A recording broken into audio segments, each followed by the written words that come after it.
आम्ही जाणू तुमचा मार्ग, आम्ही चालू तुमचा मार्ग, राहुनी तत्पर कर्तव्यासी आणिक अढळ तव मार्गासी, राहुनी तत्पर कर्तव्यासी आणिक अढळ तव मार्गासी, मार्गी सांभाळा आम्हासी तुमचे पायी ही विनंती, मार्गी सांभाळा आम्हासी तुमचे पायी ही विनंती, मार्गी सांभाळा आम्हासी तुमचे पायी ही विनंती.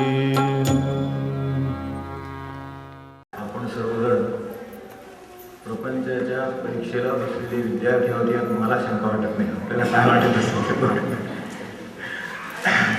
प्रपंचाच्या परीक्षेला सगळेजण बसलेले आहेत असं समजू नका की विद्यार्थ्याला परीक्षा नाही आहे किंवा कोणी मोठा आहे कारखानदार म्हणून त्याला परीक्षा नाही आहे किंवा गृहिणी आहे म्हणून तिला नाही आहे, असं काही नाही. वय लहान असो मोठा असो काही असो, प्रपंचाची परीक्षा आपण आता इच्छा असो नसो बसलेले आहोत. जन्मोजन्मी प्रपंच करून भागलो. आता ते मुलं काही वेळेला म्हणताना मला वाटतं ही कुठे काय यांचा अजून प्रपंच सुद्धा सुरू झाला नाही, पण ते मग जन्मोजन्मी आहे ना.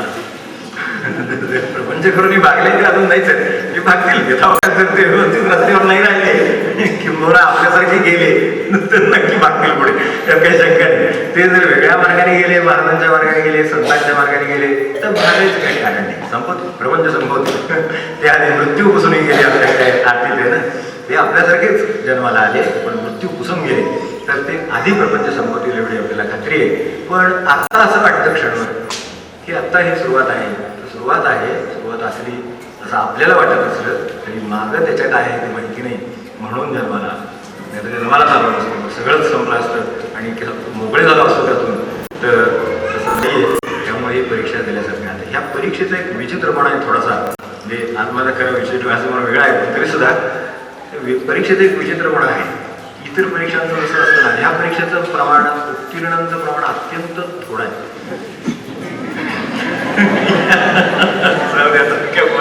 सगळी प्रापंचिक माणसं जगापुढे त्यामुळं बरं एकापेक्षा एक तऱ्हेने एकेकाने प्रपंच केलेले आहेत. सगळं काय असेल ते सावधान नटवेत, सगळे मार्ग असलेले वापरून त्यांनी आपापला प्रपंच केलेलं आहे. पण त्यात काय बोलावं, पण मुळात जो सिद्धांत आहे त्यानुसार प्रपंचात उद्धरलेले किंवा प्रपंचात उत्तीर्ण होणारे लोक कमी. या परीक्षेची गंमत काय आहे की हिची उत्तीर्णाचं प्रमाण कमी आहे वगैरे हे मी म्हटलं आता हे सगळे सिद्धांत आहेत, ते सगळे ग्रंथात आहेत, अनुभवी लोकांचे आहेत, ज्यांनी काळाच्या पलीकडे मागे पुढे पाहू शकतात त्यांचे आहेत. पण ह्या परीक्षेची गंमत अशी आहे की प्रत्येक बसलेल्या माणसाला मी पहिला आलो असं वाटतं. ही काय गंमत आहे ती मला गंमत वाटली म्हणून तुम्हाला वाटलं नाही.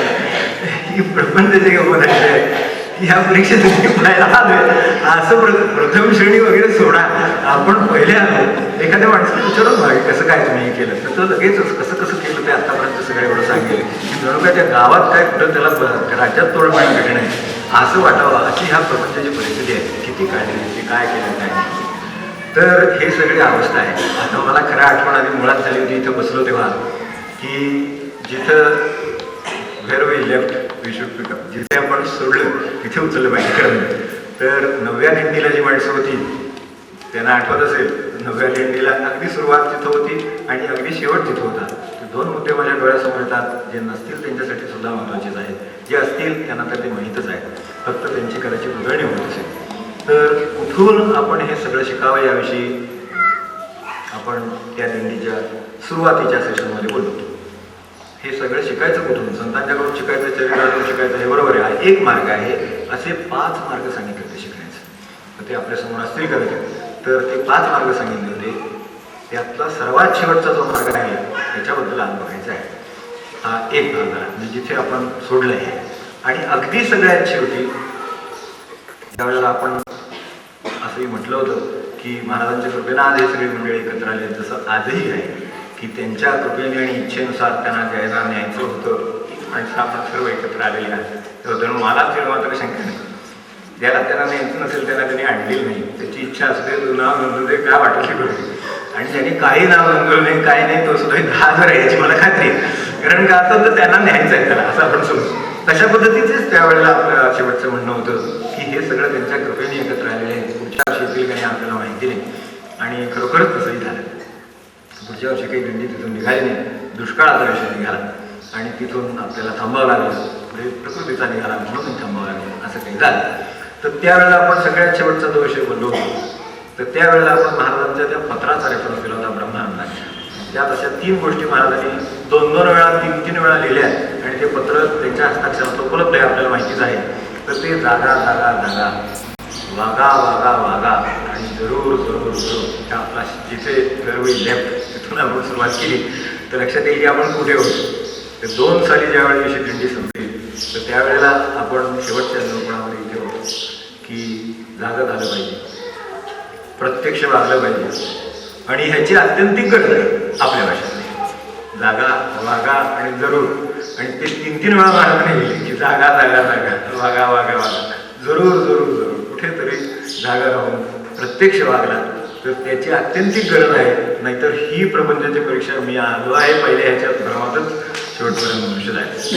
तर ह्याचं कारण सांगतो पुढे की आणखीन एक त्याच्यानंतर निर्माण झालेला विषय होता, त्याचं आज मला प्रत्यंतर मिळतंय म्हणून त्याचा उल्लेख करतो आणि मग आपल्या विषयाकडे जाऊ.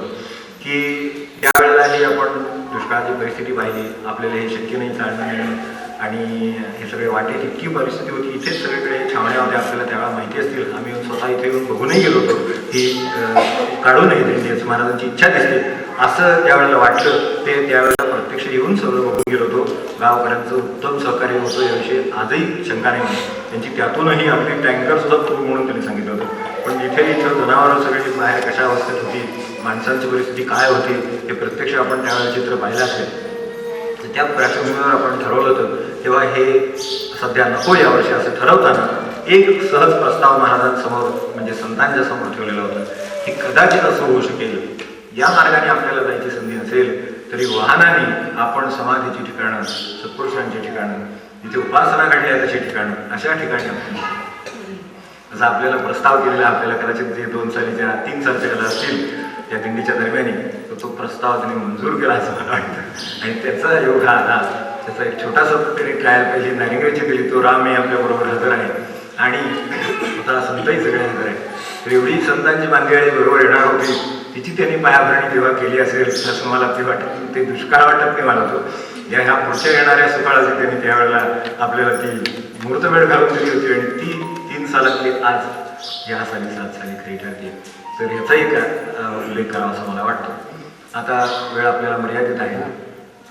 आपण सर्व प्रकारच्या आता शिबिरं नाही आहेत, शिबिराचं चिंतन नाही आहे, निरूपण नाही आहे, अशी सगळी परिस्थिती आहे. पण आपण आहोत, महाराज आहेत, आपल्या मनामध्ये नाम आहे, नाम वर्म अनुसंधान आहे, आपल्या लक्षात आहे, ते आता उंबरचं घ्यायचं आहे, हे सगळं आहे. पण या पार्श्वभूमीवर अगदी थोडक्यामध्ये आपल्याला काय बघता येईल, माणसाचे 2 गोष्टी आपण जर पाहिल्या, जर आपला अनुभव एवढा प्रपंचाचा आहे तर मला 2 गोष्टी समोर दिसतात की एक माणूस हा एक प्रश्न आहे. प्रश्न 2 आहे. एक माणूस हा नावाचा एक प्रश्न आहे. म्हणजे आपण स्वतः नाही, इतर माणसं आपण स्वतःच कोणाला प्रश्न वाटत नाही. बाकीचे हाच प्रश्न असतो, सगळे घरातले, ऑफिसमधले, बाहेरचे सगळे लोक, हे सगळे जे काय चालले ते सगळे बरोबर नाही वगैरे. त्यामुळे माणूस हा एक प्रचंड प्रश्न. आणि जर आपण स्वतः प्रामाणिक असू स्वतःशी तर हरकत नाही हाही अनुभव घ्यायला की दुःखाचा अनुभव ही गोष्ट पण तितकीच कन्सर्न म्हणजे आपल्या संबंधित आहे. माणूस आणि त्याचा दुःखाचा अनुभव अशा 2 गोष्टी आपल्या डोळ्यासमोर कायम दिसतील. रोज असा दिवस जाणं कठीण आहे की ज्या दिवशी माणूस माणसाचा प्रश्न दिसला नाही आणि ज्या दिवशी माणसाला दुःखाचा अनुभव नाही अशा तऱ्हेचा दिवस मिळणं कठीण आहे. एखाद दिवशी काहीतरी मनासारख्या गोष्टी घडून दिवस बरा जातो तो वेगळा.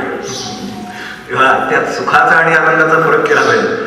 तर काही वेळेला सुखाच्या गोष्टी घडतात, मनासाठी 4 माणसं घरातली वागतात, त्यामुळे किती आज छान दिवस गेला असं वाटतं.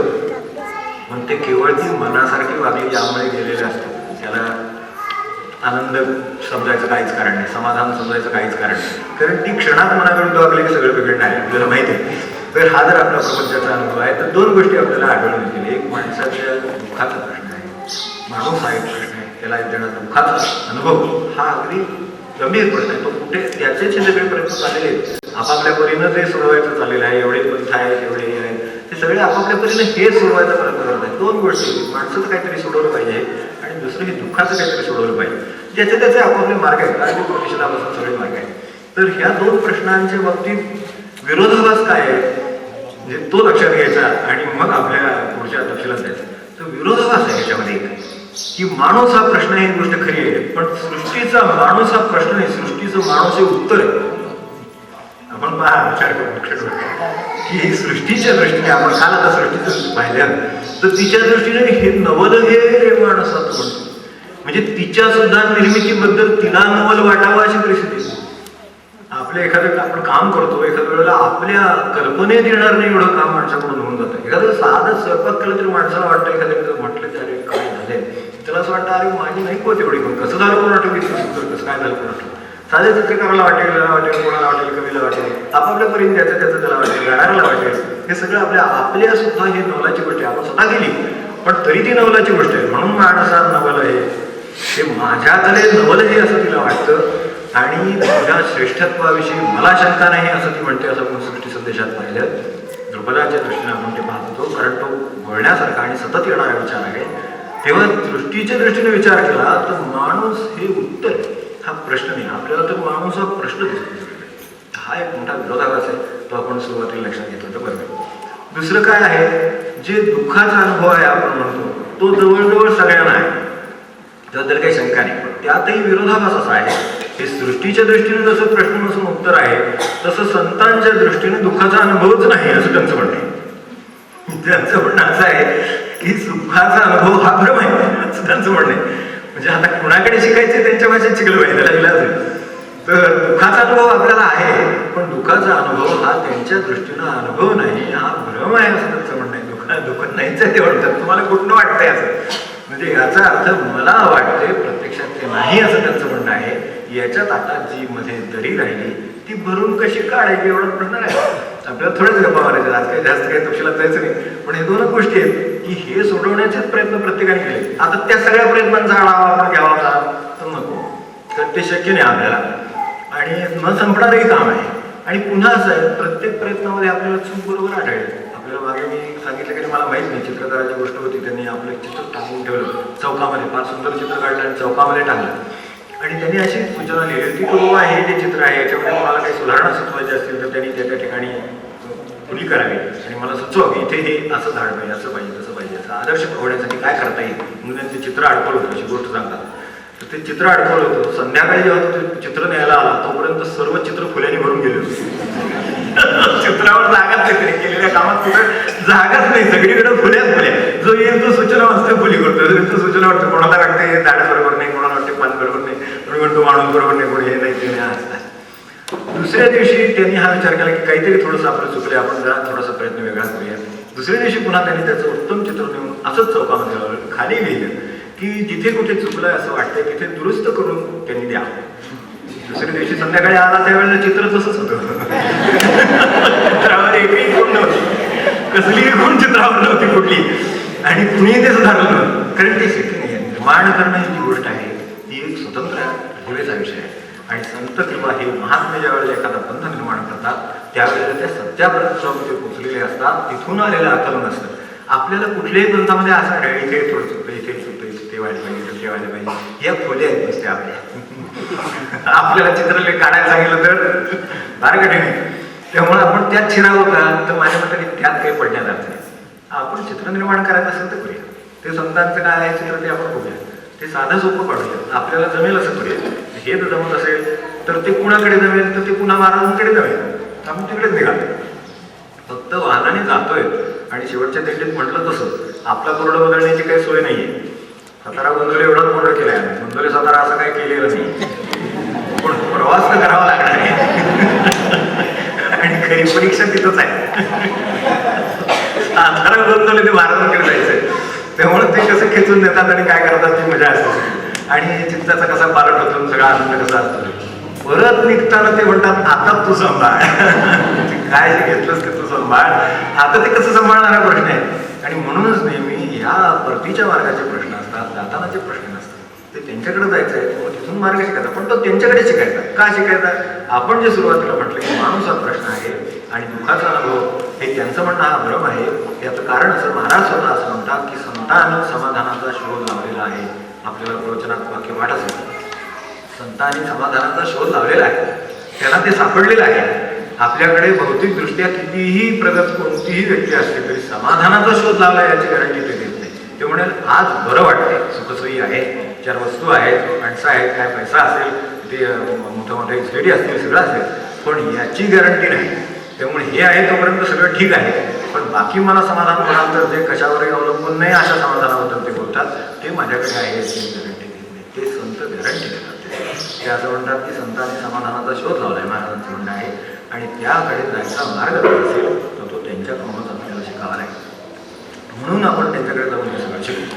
आता माणसाचं दुःख हा भ्रम आहे असं त्यांना म्हणण्याचं कारण की तो मला येतो ही गोष्ट काही, मला सुद्धा पूर्वजोत्सव दिसतं, ते दिसतं त्यावेळेला ते खरंच असतं म्हणून तर ते पळत जातं ना, म्हणून त्याला ते नाव पडलं, किंवा अशा तऱ्हेचं दिसतं त्यावेळेला ते आपल्याला वाटतंय तसं, पण माझ्या डोळ्यातला तो भ्रम आहे हे मला तिथं गेल्यावर कळतं. प्रपंचात अशी मृगजळ आपल्या वाट्याला येत नाहीत काय, आपण आपला आणतो तपासून बघू की प्रपंचात आपल्याला जे घडलं म्हणजे आता छान होणार असं वाटतं. लग्न होणाऱ्या मुलीला जसं वाटत असतं की आता हे सगळ्यात उत्तम स्थळ, म्हणजे आता काय बघायचं कारण नाही, आयुष्याचं आपलं सगळं स्वप्न साकार होणार, कारण दुसऱ्या दिवशी ते गाडीतून फिरायलाच जाणार नाही तसं वाटत असतं. मग ते गाडी बंद पडली, ती आली नाही वेळेवर, आमचं झालं तसं झालं की सुरुवात होते तिथून पुढे. तर मग आता ते कळायला लागतं की प्रपंच काय आहे. तर असा प्रपंचाचा आपला अनुभव आहे. त्यांचं म्हणणं मात्र असं आहे की हे समाधान आहे आणि त्याचा शोध हाती लावला आहे, त्या मार्गाने तुम्ही जा. आपल्याकडे उपलब्ध असलेला वेळ हे लक्षात घेतला तर ह्या सगळ्या पडण्यापेक्षा त्यांनी जो समाधानाचा शोध लावला आहे त्याच्याकडे जाणारे लोक नाहीत काय, तर त्याच्याकडे जाणारे लोक आहेत. संतांच्याकडे इतके लोक जातात. आपल्याला नुसतं आज आपण चालू महाराजांकडे तिथे परिस्थिती पाहिली तर हजारो लोक येत आहेत, हजारो. पौर्णिमेची तर आता संख्या आटोक्याबाहेर गेली संख्या एवढी आहे. महाराजांची यंत्रणा म्हणून ती सांभाळू शकेल व्हायचं, पण असं कुठे नाही आहे. मला सांगा, अगदी डुप्लिकेट मंदिर उभं केलं तरी तिथं गाडी लावायला जागा नाही अशी परिस्थिती होती. आपण बघितला कुठलंही कशाचंही आपण जरी सुरू केलं तरी सुद्धा चालेल बरं का. आपलं तरी मनात आलं की महाराजांचं मंदिर करावं, दर्शनाला नाही परिस्थिती आहे, काय करावं, देव येईल का हे मी नाही सांगत. मंदिर करता येईल, मूर्ती घेता येईल, पण त्यात समाधान आणता येईल का, देव आणता येईल का, त्याचा अनुभव देता येईल का, ते नाही. म्हणजे गर्दी नाही आहे का, आता आहे, ती सगळीकडे आहे. त्यांच्याकडे पण गर्दी आहे, भरपूर प्रचंड गर्दी. आपल्याला लाईन लावायला लागते, याच्यावर कल्पना येते की आपल्याला गेला आणि आरामात दर्शन घेऊन आला असं फार क्वचित. म्हणजे सांगतो आपण एकमेकांना, अहो त्या दिवशी आम्ही गेलो आणि अक्षरशः कुणी नव्हतं मंदिरामध्ये, आम्ही दर्शन घेतलं आणि 5 मिनिटं आम्ही शांत होतो तिथे बसून आणि परत आलो. आपण सांगत नाही का अनुभव, त्यांना महाराजांच्या ठिकाणचा अनुभव आहे, त्यांच्यासाठी हे सगळं आहे. बाकीच्या आपापल्या ठिकाणी तिकडे तर ते काय दर्शनाही लागे पण का तिथं काय बोलायचं नाही आपलं. ते आपले जास्त पोहत असले तर कदाचित आणखी डायरेक्ट लाईनमध्ये कुठलं तरी आर्थिक दृष्ट्या तिथे पण जाता येईल. तर अशी सगळीकडे गर्दी आहे एक गोष्ट काही, पण हे मग समाधान इतक्या त्या हजारो लाखो लोकांना आहे काय का, तेही अशाच तऱ्हेनं दुःखाच्या त्या भ्रमामध्ये आहेत. आणि माणूस हा प्रश्न आहे, ते घरी गेले की आमचा प्रश्न मिटला, देवाला जाऊन आहे.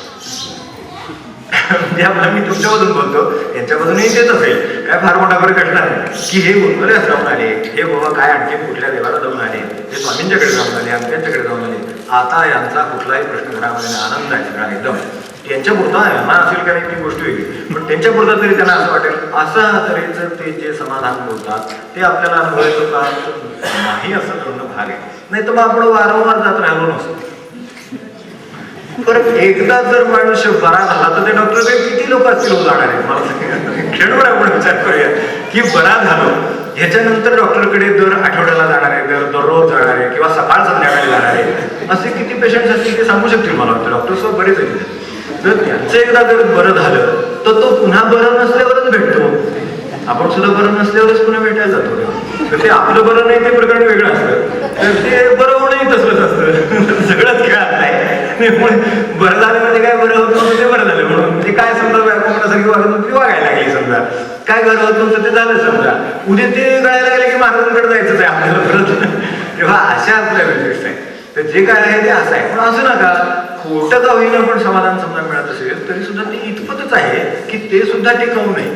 आधी ते मुळात कशासाठी मागितले जाणारे लोक काय मागतात हा वेगळा विषय, पण त्याच्यात सुद्धा पुन्हा ते वारंवार जात आहेत अशी परिस्थिती आहे. आणि ते तर संतांचं म्हणणे आणि समाधानाचा शोध लावला आहे. मग हे संतांच्याकडे जाणाऱ्यांना का मिळत नसेल, सोपी उत्तरं त्याची बघूया आणि मग संतांचा काय मार्ग असेल ते आपण आपला संतछायेचा मार्ग अनुभव.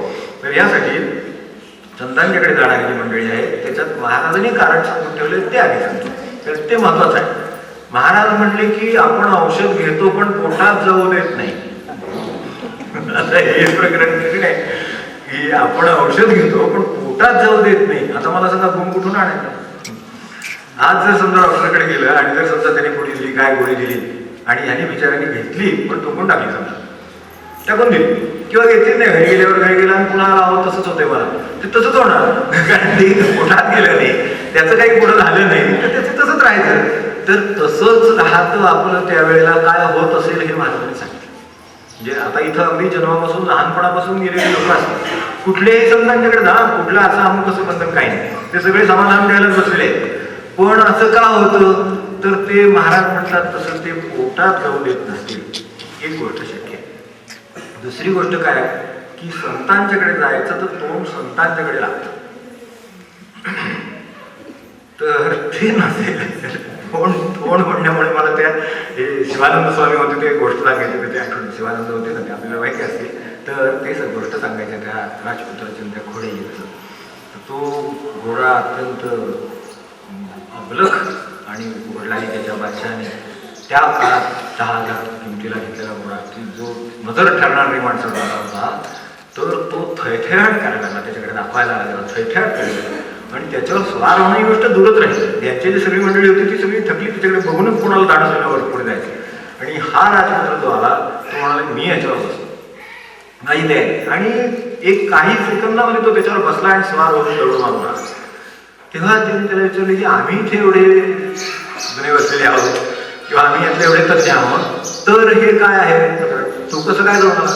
तो म्हणाला काही नाही, तुम्ही ज्यावेळेला ते सगळे उभे होता त्यावेळेला मी त्याला फक्त बघितलं तर तिकडे सूर्य उगवलेला आहे, तुम्ही पाहताय त्याची सावली समोर पडली आहे, ते सावलीकडे बघून तो थरख्यात पडत होता, फक्त त्याचं तोंड वळवलं सूर्याकडे, मान टाकली गेलो. प्रश्न फक्त एवढाच होता, त्याचं तोंड तिकडे होतं, सूर्याकडे वाट होती म्हणून सावली समोर दिसत होती, ती बघितली की त्याचं वगैरे आहे, त्याला ते कळत नसेल. आपली जो सावल्या पडतात आपल्याला कुठे कळतं, तर तसं ते त्याचं झालं, त्यामुळे ते त्याच्या ते व्हायला लागलं, तर ते तिकडं फिरवलं मी आणि मी बसलो, यापेक्षा काहीच मी केलं नाही. तर तसं काय आहे, प्रपंचाकडे पण तोंड असतं, परमार्थाकडे पण तोंड करता येतं, संतांकडे पण तोंड करता येतं, आपल्या माणसांकडे पण तोंड असतं. आपल्या माणसांकडे तोंड असावं त्याबद्दल, पण संतांकडे ज्या वेळेला तोंड करायचं आहे त्यावेळेला ते खरोखर संतांकडे जाणारे संतांकडे तोंड करतात का हा प्रश्न.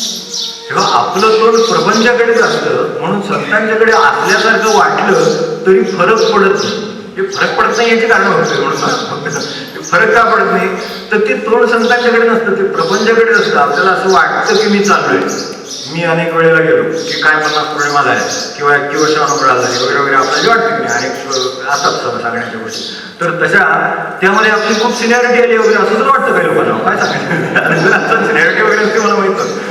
मला कोणीतरी शब्द वापरला सिनियर साधक आहे वगैरे असं, आम्ही पण गोष्ट आहे म्हणलं, मला माहितच असं काही साधक सिनियर वगैरे असतात की नाही, साधक कायम पाण्यावर असला असलेला असतो, कुठल्या खेळी काय त्याला सांगताय, तो सिनियर झाला तर तो सिद्धच असला पाहिजे, हो की नाही, खरं म्हटलं तर. पण असं सिनियर साधक असतात, सिनियर अनुग्रहित असतात वगैरे असे खूप प्रकार असतात. पण हे सगळे जे असतं ते सगळं सोडून केलेलं जे आहे, मग त्याच्याकडे तो अनुभव का नाही तर त्याचं कारण त्याचं तोंड प्रपंचाकडे आहे. आता महाराजांकडे गेलेल्या माणसाचं तोंड प्रपंचाकडे असं म्हणता कसं येईल, कारण शेवटी तो तिकडे निघाला आहे, भौतिक अगदी लौकिक दृष्ट्या सुद्धा त्याचं तोंड जर त्यांच्याकडे आहे, आपलं तोंड जर आता महाराजांकडे आहे, तर आपलं तोंड तिकडे डोंगराकडे आहे कसं म्हणता येईल, ते कशावरून म्हणता येईल, तिथे गेल्यानंतर काय मागतो त्याच्यावर म्हणता येईल. तिथं गेलो आणि जर मला माझी कोर्टाची केस हारलेली किंवा हरण्याची शक्यता असलेली आठवली, काय मिळायचा पैसा, कोणाचा पुढाकार आहे तो मिळेल का याची काळजी वाटली, तर जे काय आपल्या डोक्यात असेल ते जर असेल तर माझं तोंड तिकडेच आहे, फक्त मी उभा दिसतो त्याच्यासमोर नमस्कार केलेला, म्हणून संतांकडे समाधान असून सुद्धा ते आपल्याला मिळत नाही याची कारण आहे, त्यात ते तोंड आपलं तिकडे नाही हे कारण आहे. आता यातल्या आधी प्रपंचाच्या सुखासाठी आपण जातो हे बरोबर, सुख ही गोष्ट माणसासाठी या सृष्टीमध्ये खरोखर मांडून ठेवलेली. आपण सृष्टीचे भाग आहोत, सृष्टी संदेशावर विवरण झालेलं आहे, म्हणजे त्याच्यातला विषय घेत नाही, तरी सुद्धा असं क्षणभर म्हणतो की माणसाची सुखाची यंत्रणा म्हणजे त्याचं स्वतःचं शरीर साधक ही सुखाची यंत्रणा आहे, आणि ती सुखाची उधारीची असली तरी त्याची स्वतःची आहे, ती त्याला दिलेली आहे. तशीच सृष्टीमध्ये सर्वत्र इथे सुखाची यंत्रणा आहे. यांच्यासाठी आत्ता इथं जो म्हशी चालल्या ते चालत चाललेले आहेत, त्यांना याच्यासाठी तो चारा ओपून त्यांनी ठेवले, त्याची यंत्रणा त्यांचे काम करते. आत्ता ते सरत चालले बघितल्यानंतर या क्षणी तर ती सगळी व्यवस्था सृष्टीमध्ये सुखासाठीच केलेली आहे, याबद्दल मत काही नाही. फक्त अडचण अशी आहे, प्रपंचात सुद्धा सुखाची तरतूद नाही का? प्रपंच करायचं कशासाठी कोणामध्ये? जर का समजा एकटाच सुखी असेल तर एकट्यानेच सुखी राहावं, पण नाही ते चालत असं त्याला सुखी होता येत नाही म्हणून तो प्रपंच मांडतो सगळा, किंवा आपला मांडलेलाच आहे आधी आणि वेगळा मांडायला काय, पण तो मांडलेलाच आहे सगळा. त्याचा अर्थ ते सगळं सुखाचीच योजना आहे आपली प्रपंचाची आहे. पण विनोबा म्हणून सुद्धा लक्षात ठेवलं तर अडचण एवढीच आहे की परमेश्वराने सर्व सुखासाठी निर्माण केलेलं आहे, फक्त ते माझ्या सुखासाठी आहे अशी माहिती आहे. परमेश्वराने मांडताना सुखासाठी मांडले सगळं, ही सृष्टी सुद्धा सुखासाठीच मांडली. पाणी दिलंय, हे दिलंय, ऊन दिलंय, वारा दिलाय, सगळं एव्हरीथिंग सगळं सुखासाठी केले, फक्त त्यांनी नुसत्या सुखासाठी केले. मी माझ्या सुखासाठी पाहिजे असं म्हणतोय सुद्धा अडचण. तेव्हा संतांच्याकडे सुद्धा सुख मागू नये असं नाही, प्रपंचाचं बाबू सगळ्यांनी ना 5 माणसांचं तरी हिला सद्बुद्धी द्या असं कशाला बघायचं, सगळ्यांनाच सद्बुद्धी द्या आमच्या घरात असं मागू नाही का, किंवा तिला त्यांना सद्बुद्धी द्या असं नको.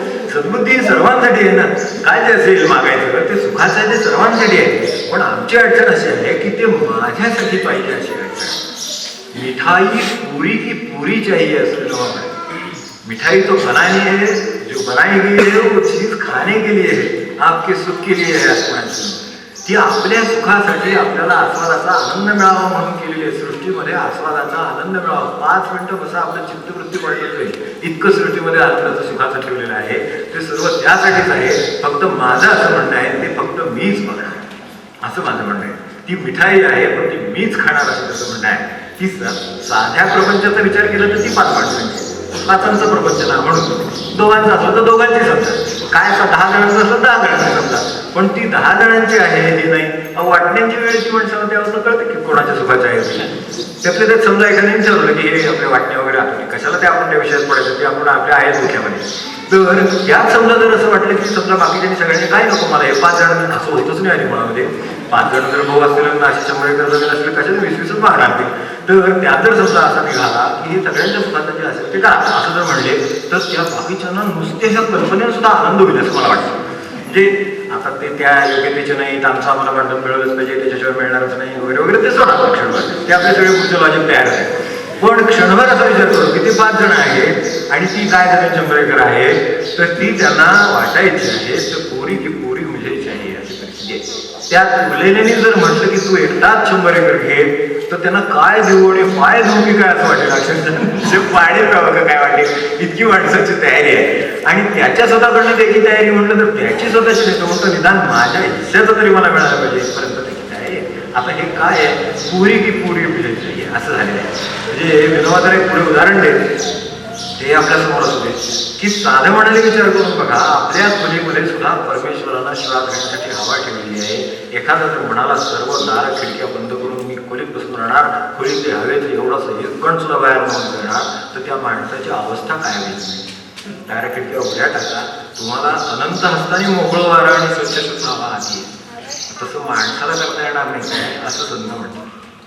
बाकी काय म्हणत नाही, त्याचं फार मोठं त्याला काय म्हणायचं नाही, साधं एवढंच म्हणायचं की घराचे दार खिडक्या उघड्या टाका, मोकळं वारं घरामध्ये घेऊन द्या.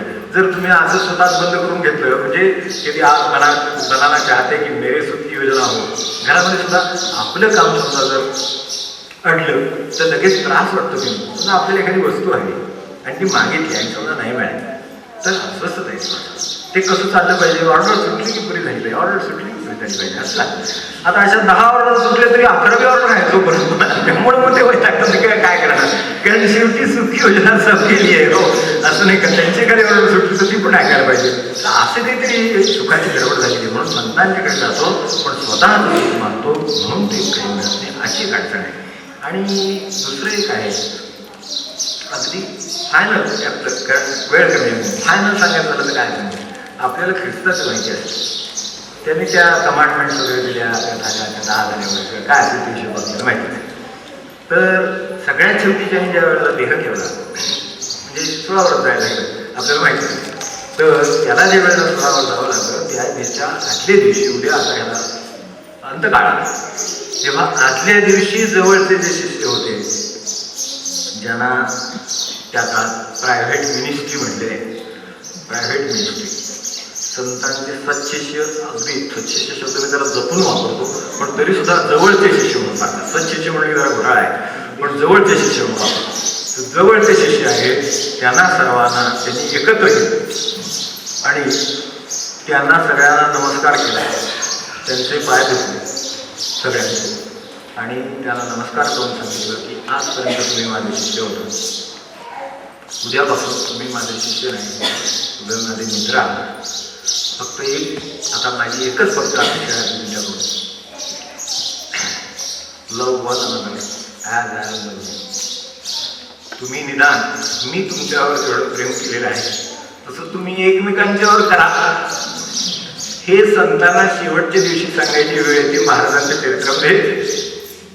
हे संतांना शेवटच्या दिवशी त्यांच्या जवळच्या शिष्यांना सांगायची वेळ यावी, यामध्ये संतांच्याकडे जाऊन समाधान का मिळत नाही याचं शेवटचं उत्तर आहे असं मला वाटतं. का मिळत नाही तर जे शिष्य घडवतात किंवा जे जवळचे आहेत त्या माणसांना सुद्धा एकमेकांशी नाही मिळत. तेव्हा त्यांनी फक्त स्वतःवर घेऊन सांगितलं की माझं तुमच्यावर जेवढं प्रेम आजवर मी तुमच्यावर केलेलं आहे तेवढं तुम्ही निदान एकमेकांच्यावर करा, एवढं मी पाय धरून नमस्कार करून तुम्हाला सांगतो. त्याच्यावर आपण काय शिकायचं, काय अडचण असेल तर ही अडचण, संतांची अडचण ही आहे, मार्ग आहे, त्यांना तो माहिती आहे, आपल्याला सांगायला तयार आहेत. जे ते अवघे त्यागाचे जीवन त्यात लिहिलंच आहे, अवघं त्यागाचं जीवन आहे. माझ्या एवढ्याशा सुखाची घरा काहीतरी गडबड झाली तर मला दिवस घर डोक्यावर घेतो मनुष्य, किंवा त्याचं नाही चिंतन आहे तशी अवस्था होते. त्यांचे काहीच सुखाचं नसलं तरी त्यांच्या आनंदात पुढे येत नाही आणि तरी सुद्धा ते आपल्या आनंदासाठी सुखासाठी धडपडतात. यावरून त्यांच्या जीवनाची कल्पना आपल्याला येईल. ही फायनल मिनिस्ट्रीची वेळ आली तर मग संतांकडे जाऊन का होत नाही हे कळेल. आता याच्या दृष्टीनं त्यांचा मार्ग काय आहे, आपल्याला वेळ येतो परत आहे तर मार्ग काय आहे.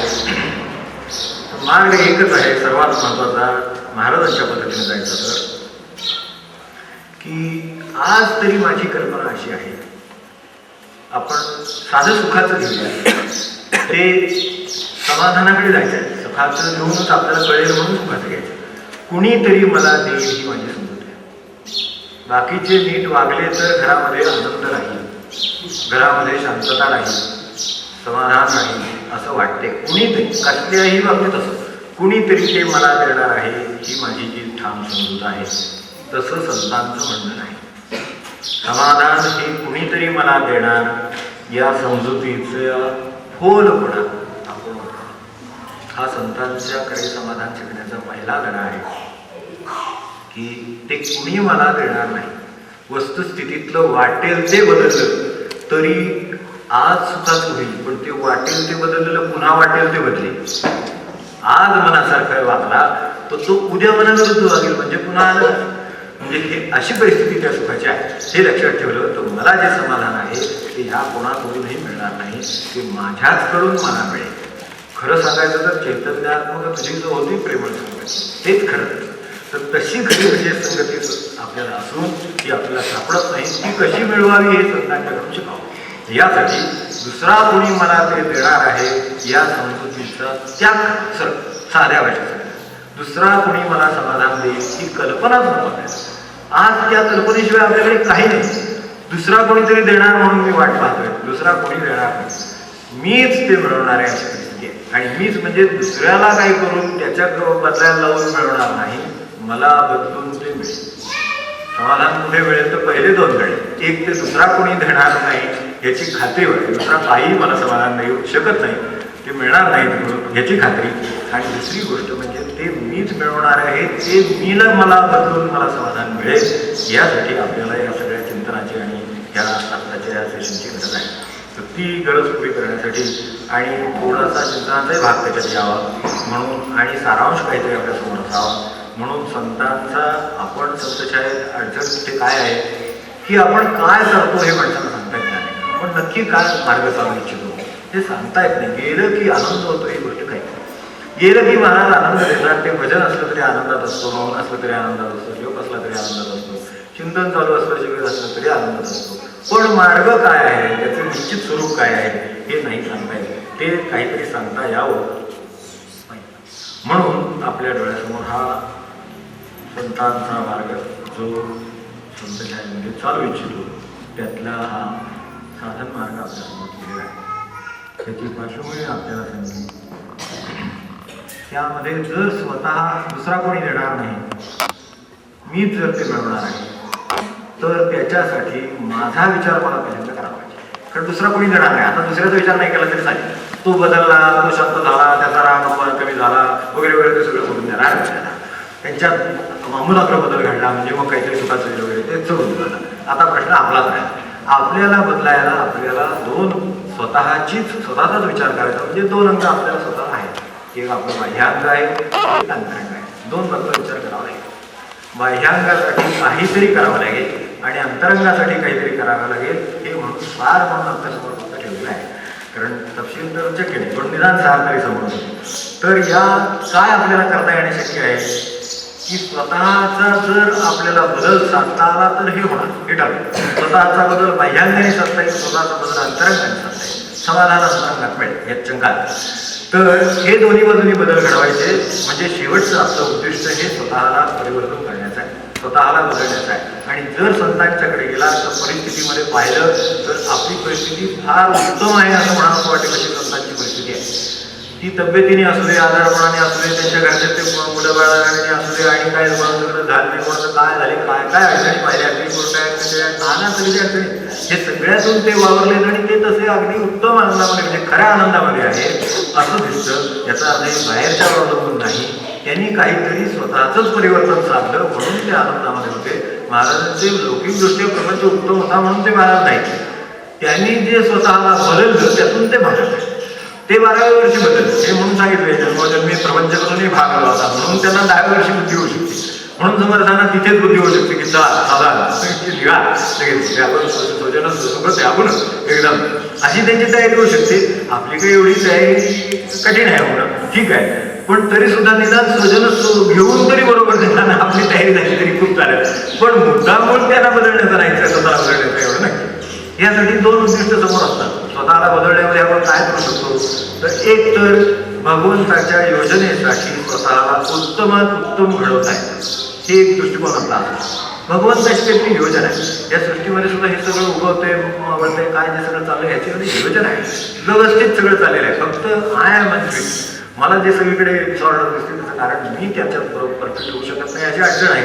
हार्मोनी जर असली, एखाद्या स्वराला दुसरा स्वर मिळालेला असला तर कळत नाही कुठला तंबोरा असतो, अशी परिस्थिती. आपण जर तंबोरे पाहिले असतील लावलेले आणि आणलेले असतील तर ते इथे तर गाण्याची पण जाणकार मंडळी आहेत, पण 2 तंबोरे लागले असतील तर कुठला वाजतोय कळलं नाही पाहिजे इतकं हे असतं. मला घरामध्ये समजा असे तंबोरे लागले तर काय होईल कल्पनेतच बरं वाटते नाही. त्यात नाही म्हटलं तसं आहे, पण निदान आपले त्याची इथेही असेल झलक काही असेल. तर 2 तंबोरे चालले तर माणसाला असं कळत नाही की कुठला तंबोरा वाजतोय, इतकं एक सुरू असतं. आपला प्रश्न स्वतःचा सृष्टीशी आहे, आपल्या घरातल्यांचा आपण बोलत नाही. आपला मुद्दा मूळ वेगळाच आहे, आपला स्वतःच्या परिवर्तनाचा आहे. ते परिवर्तन असं असेल की भगवंताची जी योजना आहे तिच्यामध्ये मला सुसंवादी कसं होता येईल. आज भगवंत म्हणतो तू बैस आणि मी उठतो अशी परिस्थिती आहे, भगवंत म्हणतो तू चाल आणि मी जागेवर बसायचं अशी परिस्थिती आहे. हे काहीतरी संघर्ष तिथं अडचण. आज जे दुःख आहे ते आता बदलीचं दुःख आहे म्हणतात. भगवंत म्हणतो जा तर जा, भगवंत म्हणतो जाऊ नको थांब असं आहे. तुला ही माणसं तर ही माणसं असं आहे. जे ते काय काल आपण बघितलं ना परिस्थिती माणूस वाट्याचं जे जे आपण पाहिलं तसं प्रत्येकाच्या वाट्याला काहीतरी आलेलंच आहे.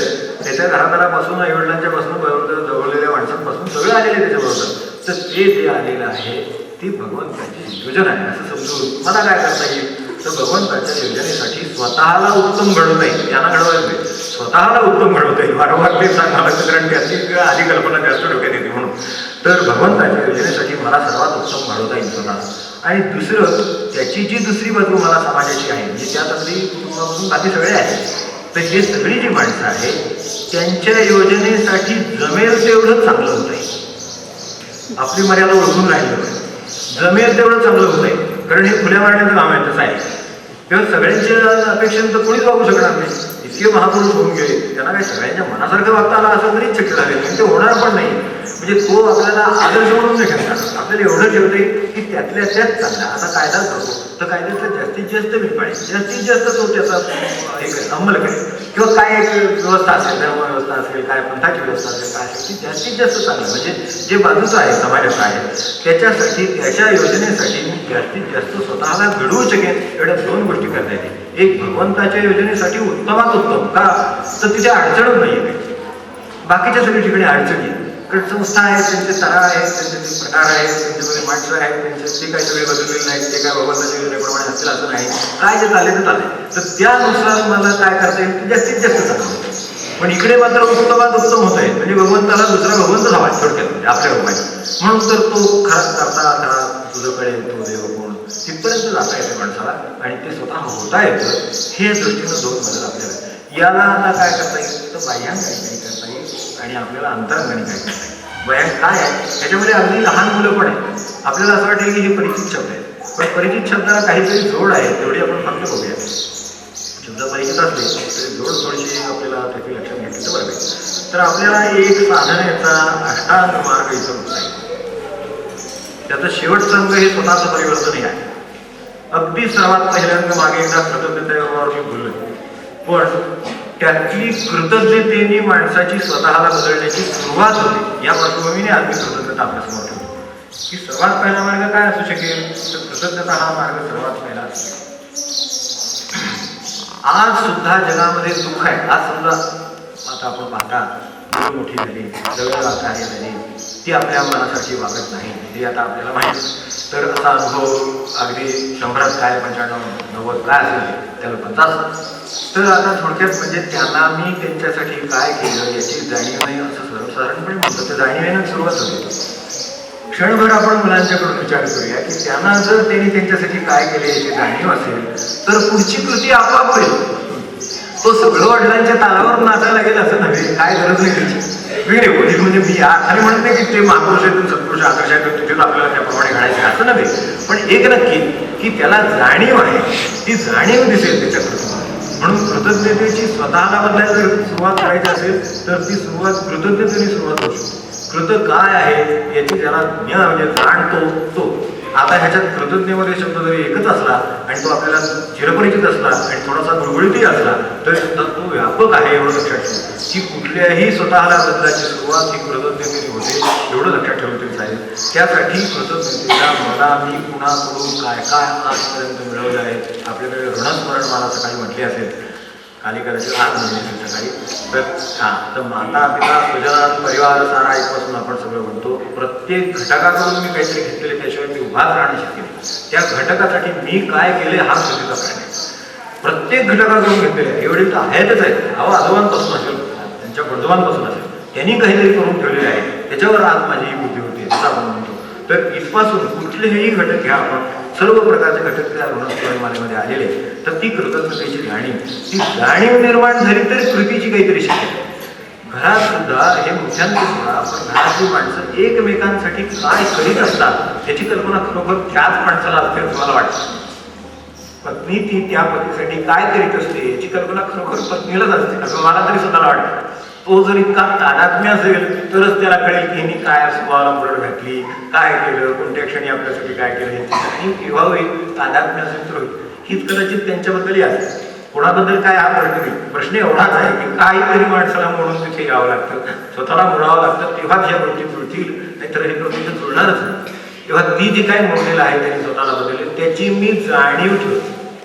आता जाणीवेची कृती काय असेल आपण जाणीवेची कृती मी सांगितली, कारण कृती आपण करायचा विषय, आपल्या सेटअप मधला विषय. कशी कृती करायची, काय बायकोच्या पाया पडायला लागेल त्याला का तिला त्याच्या पाया पडावं हे मला माहित नाही. कृती काय असेल ते माहित नाही. मला नमस्कार आहे. महाराजांनी 2 शिक्षित माणसांचे जेव्हा वितुष्ट आहे घरामध्ये आणि ते एकमेकांचे तोंड बघत नाहीत वगैरे, ते भांडण झाली, घटस्फोट घेणार होते, आपल्याला माहिती असेल गोष्ट. तर तेव्हा महाराजांनी त्या बाईनं सुचवलेला उपाय होता की रोज तुम्ही त्यांना त्याची आघाडी होती आणि शेवटी असताना कठीण प्रसंग असताना त्यांना कळलं होतं पण जायचं नव्हतं त्यांच्याकडे, कारण एवढा तो राग काय तो आता अलीकडे हेच प्रकरण मोठं झाले. तर ते त्याचं असं सुद्धा होती पण जायचं नव्हतं. कारण कसं जायचं अपमान वाटतो ना सुद्धा. कृतज्ञता वगैरे दूरच्या गोष्टी राहिल्या, तिथं अपमानाचा प्रश्न आहे झाला. तेव्हा महाराजांनी सुचवलं तुम्हाला जर खरंच हवा असेल तुम्ही तिथे जा आणि त्यांची एकही शब्द न बोलता सेवा करा.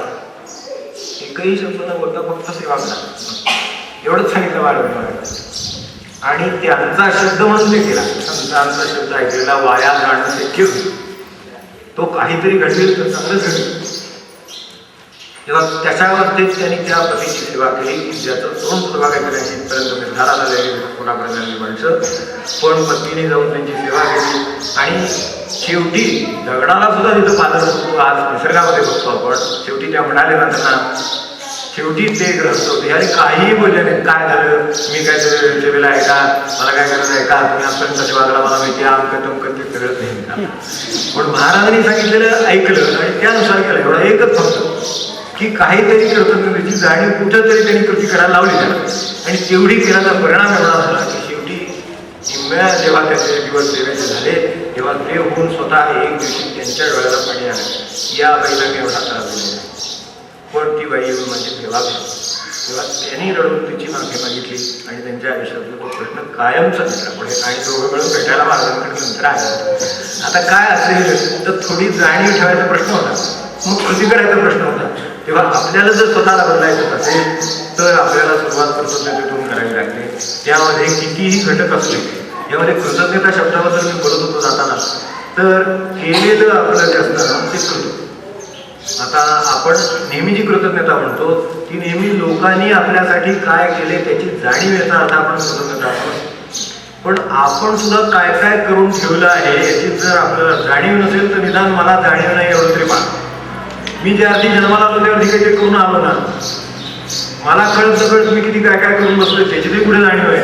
तर आपलं आत्मपरीक्षण केलं तर मी काय काय केले याची जाणीव होते. त्या जाणीवेने माणसात बदल होतो. आपण सुद्धा समजा एखाद्याचा अपमान केला असेल, आपल्याला जाणीवच नाही आहे त्याची की मी माझ्याकडून तुला अपमान झाला आहे. ही जाणीव नसली तर बदल कुठला येईल. म्हणजे कृत ह्याच्यामध्ये माझं स्वतःचं सुद्धा कर्म आहे की ज्याची मला जाणीव नाही. मला त्यांनी काय केलं त्याची जाणीव ठेवायची चांगलीच आहे, पण त्याच्याबरोबर माझ्या कर्मांची जाणीव. आणि जर माझ्या कर्मांची सर्व जाणीव मला होत नसेल, या जन्मातलं आठवत नाही लहानपणापासून कसं वागलो आहे, तर मागच्या जन्माचं काय आठवत त्याला, तर निदान ह्याचं मला काही आज त्रास होतोय तो त्यातला आहे एवढं जरी समजून राहिलं तरी शांत राहते. हा शेवटी समाधानाचा मार्ग आहे. त्यामुळे तो जिथून औषध घ्यायला लागेल तिथून फरक दाखवेल. तेव्हा आज मला त्रास आहे ना, मग काल कारण असलं पाहिजे. आज पोट कसं बरं बिघडलं तर काहीतरी खाल्लं म्हणून बिघडलं, आज काही खाल्लं नाही मग काल खाल्लं असेल. डॉक्टर सांगतातच की आपल्याला, डॉक्टर आपल्याला काय म्हणतात सर्वसाधारण व्यवहारामध्ये गेलं तर काय होईल, तेव्हा ते म्हणतात पोट बिघडले का, काय खाल्लं सगळे, काय खाण्यात आलं, काय द्या सगळं काय नाही खाल्लं, मग काल काय खाल्लं तसं आहे. काल नाही खाल्लं मग परवा काय खाल्लं होतं, आलेच जीव काय नाही. तसं ते मागच्या जन्मात काय खाल्लं होतं काय माहिती आपल्याला, त्याच्या पुढची असेल मग शांत. निदान आज त्या माणसाची थोडा जाणीव दिली एवढं तरी करताय. काय जी परिस्थिती माणूस वाट्याला आलेला आहे ते माझ्या कर्माचा परिणाम आहे एवढं नक्की. कुठल्या तरी कर्माचा परिणाम म्हणून ती माणसं बरोबर आलेली आहे किंवा काय ती परिस्थिती आलेली आहे. तर हे आपल्याला कृतज्ञतेप्रती लक्षात ठेवलं म्हणून त्याच्या अर्जित आहे, अपेक्षित आहेच. आणि त्यामध्ये आता पुढे स्वभाव आहे. स्वभाव सुद्धा आपला अर्जित आहे. आपण जो केलेला स्वभाव हा स्वभाव आहे माणसाचा. आपण एखादा रागीट आहे पण तो गोळा झालेला आहे राग. आज कुठून एकदम वरून पाण्याचा थेंब पडला रागाला असं नाही झालेलं. त्यांनी खूप लहानपणापासून आता ते सोसून आला असेल, वडील तसेच रागवत होते म्हणून हा रागवत असेल, काय असेल कोणाला, पण गोळा करून आलेलं एवढं आपण बघत नाही. वडिलांच्या तोंडात एखाद्या सहज शिवी असते तर मुलाच्या तोंडात सहज असते. ती शिवी यायचं सुद्धा भान नसतं त्याला, कारण ते घरात रोजच वापरलं जातं. त्याला काय वाटतं की आई असंच म्हणत असतं असं त्याला वाटते. ते गोळा करून आला ना तो स्वभावामध्ये आपण दाखल झालं ते आता, आणि ते अगदी स्पीड आहे योग्य आहे असं त्याला वाटते. असं काय काय गोळा करून आलोय अर्जित तो आपला स्वभाव आहे तो त्याच्याकडे लक्ष असावं. त्यानंतर आपल्याला अपेक्षित ध्येय काय आहे त्याची जाणीव आहे.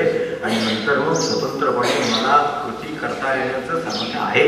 आज समजा एखादा शब्द आहे तर तो अपशब्द आहे याची जाणीव मला दुसरीकडे बघितल्यावर होते, कारण मला जागा स्वतंत्र दिलंय तेवढं. त्यावेळेला मी ओळखतो की अरे हे बरोबर नाही, त्यावेळेला मी ते बदलतो.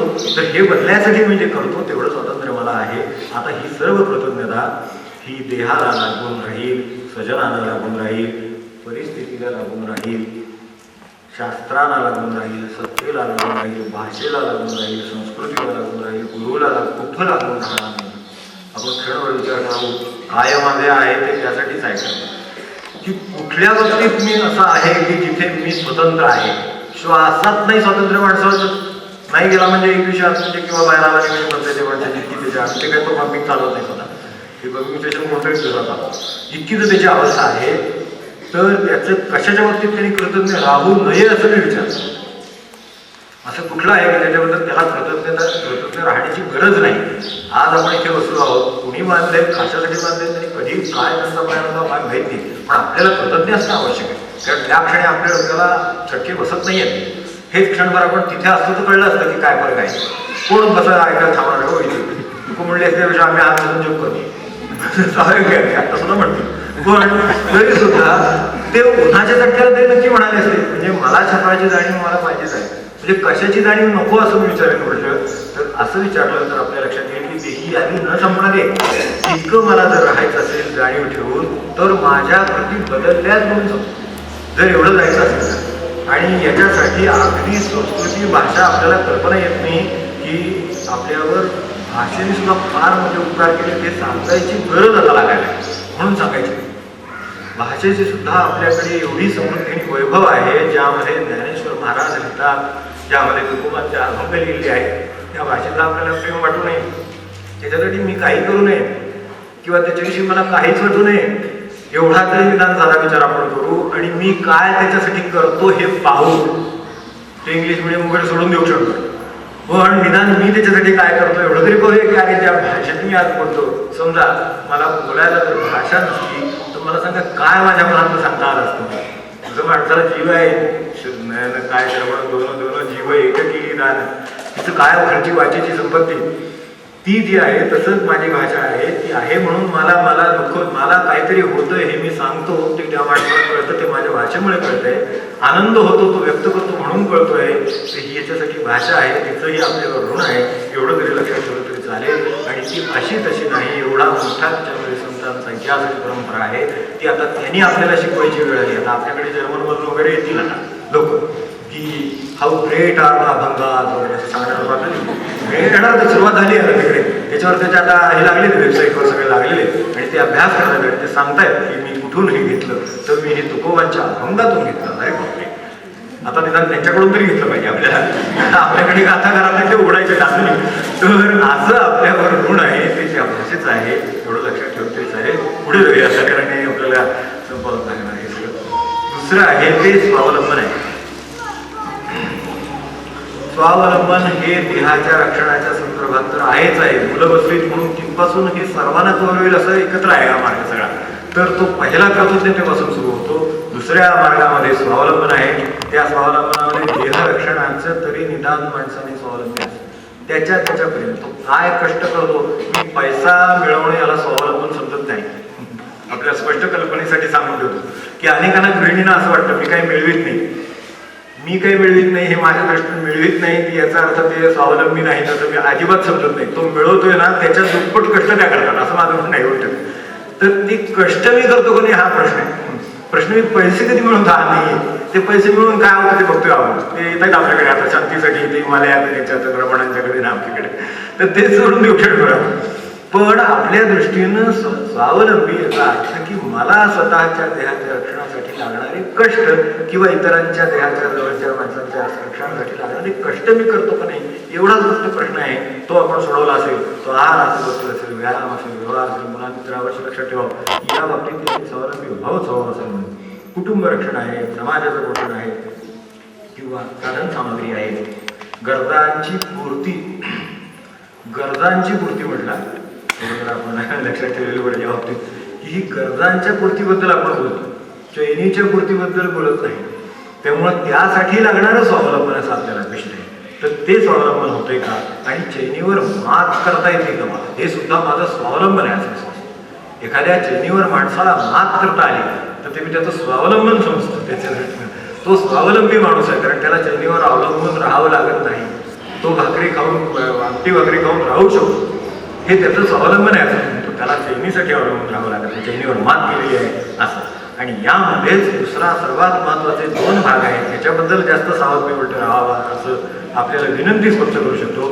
तर ती करूया की स्वावलंबनातल्या आपल्या मर्यादांची जाणीव बाळगणे ही अत्यंत गरजेची गोष्ट. अनेकांना आपण स्वावलंबी आहोत याचाच अहंकार होत असतो, म्हणजे ते समाधान दूरच राहणार. हा मग फटाफट लागला म्हणजे आडमार्गी जाता दुःख होई जेव्हा तसं मी कोणाकडून काय करून घेतले, मी कोणाचं काय ऐकत नाही, आमच्या कंपन्या मी स्वतंत्र आहे, काय याला कधी काय झालेलं नसतं, कधी कशाचं संकट आलेलं नसतं, कोणी काय ठरवलेलं नसतं, काय नसते, काय जे असे काय जे ऐके व्यवहाराचे असायचे ते सगळे त्यांच्या मनाप्रमाणे झालेले असतात. म्हणून त्यांना तसं वाटतं, पण परमेश्वराला याचा झटका 1 मिनिटात द्यायला लागत नाही, वेगळं उचित लागणार. 1 मिनिटात मनुष्य आजच्या तसा होतो हे आपण आपल्या डोळ्यासमोर बघितलेल्या किती घटना असतील. तर यावरून स्वावलंबी अवश्य व्हावं, पण स्वावलंबनातल्या आपल्या मर्यादांची जाणीव पडणार. देहाने स्वावलंबी होता येणार नाही माणसाला, तर बाकीच्या साधन सामग्री सगळं क्षणभर सोडून देऊ, पण निदान त्यातल्या स्वावलंबनातल्या मर्यादांची जाणीव राहिली तर थोडासा मनुष्य स्वावलंबनाने अहंकाराकडे जाण्याची शक्यता आहे. ती न जाता तो जमिनीवर राहील, याच्यासाठी ते आहे. तर ती मर्यादांची जाणीव, आणि जर का यश आलंच असेल तर त्याच्याबद्दल अहंकार आहे. स्वावलंबनाचं यश माणसाला एखादा पैसा नाही मिळाला, याच्यापेक्षा काय असायचं. त्यामुळे त्या स्वावलंबनाला तरी किती किंमत आहे ही एवढीच आहे फक्त. एवढं लक्षात ठेवली तो वाटचाल थांबणार नाही माणसाची. अहंकार उत्पन्न झाला की माणसाची वाटचाल थांबली असं लक्षात. अहंकार हा फाटा आहे, माणसाच्या कर्तृत्वाला फुटलेले आडवाट आहे ते अहंकार म्हणजे. असं साध्या भाषेत लक्षात ठेव. अहंकार म्हणजे माणसाच्या कर्तृत्वाला फुटलेली आडवाट आहे. इतकं साधं लक्षात ठेवलं तरी सुद्धा मार्गात मनुष्य राहील का नाही हे सांगता येतं बरोबर. अहंकाराला कशाचंही आला की मनुष्य बाजूला गेला, आडवाटायला गेलेले, आता त्याचं मार्गक्रमण थांबली आणि ध्येय लांबलं असं समजायला हरकत नाही. तिसरा आपला मुद्दा होता तो कर्तव्याचरणाचा होता. सगळ्यांची ज्या वेळेला कृतज्ञता असते आणि पुढे आपण स्वावलंबी, हे सगळे कर्माला धरून असलेले घटक आहेत. म्हणून त्याची चर्चा आपण बाह्यांकाची वेळी आधी करतो, फक्त मधली सावधगिरी लक्षात घेऊन. तेव्हा कर्तव्याचरण हे माझ्या देहाबद्दलचं कर्तव्याचं तर आहेच आहे, त्याच्याच बरोबर देहासंबंधीचे सगळे घटक आहेत, त्यांच्या संबंधी गीतेचं सगळं सार त्या कर्तव्यातच आहे. दुसरं काय असा विचार केला तो एवढा महान ग्रंथ आहे की जी आमची प्रस्थानतरी आहे, तिच्यामध्ये कर्तव्य आपल्याकडे काय सांगितलं. हा माणूस युद्धाचे आपण परवा बघितलं नाही त्या दिवशी, त्या युद्धाचे आहे त्याचं युद्धाचं कर्तव्य आहे म्हणून त्याला कर्तव्य सांगितलं. दुसरा कोणी काय असतं तो ऋषी बसून जर काय त्याचं लेखन करत असेल त्या सांगितलं लेखन कर म्हणले असते, त्याचं काय काम असेल ते काय करतो. पण ते कर्तव्य जे आहे ते त्याला करायला सांगितलं. देह आणि देहासंबंधीचे सर्व घटक, आणि हे करायलासाठीच खरं म्हणजे आपल्याला देह आहे. म्हणजे विनोबाची भाषा बोलायची झाली तर विनोबा देहाला सर्वात मोठं तीर्थक्षेत्र असं म्हणतात. आपल्या संप्रदायाचा विनोबा देहाला तीर्थक्षेत्र म्हणतात सर्वात मोठं. की या आता आपण विश्वनाथ महाराजांच्या आपण पाहिलेलेच आहे.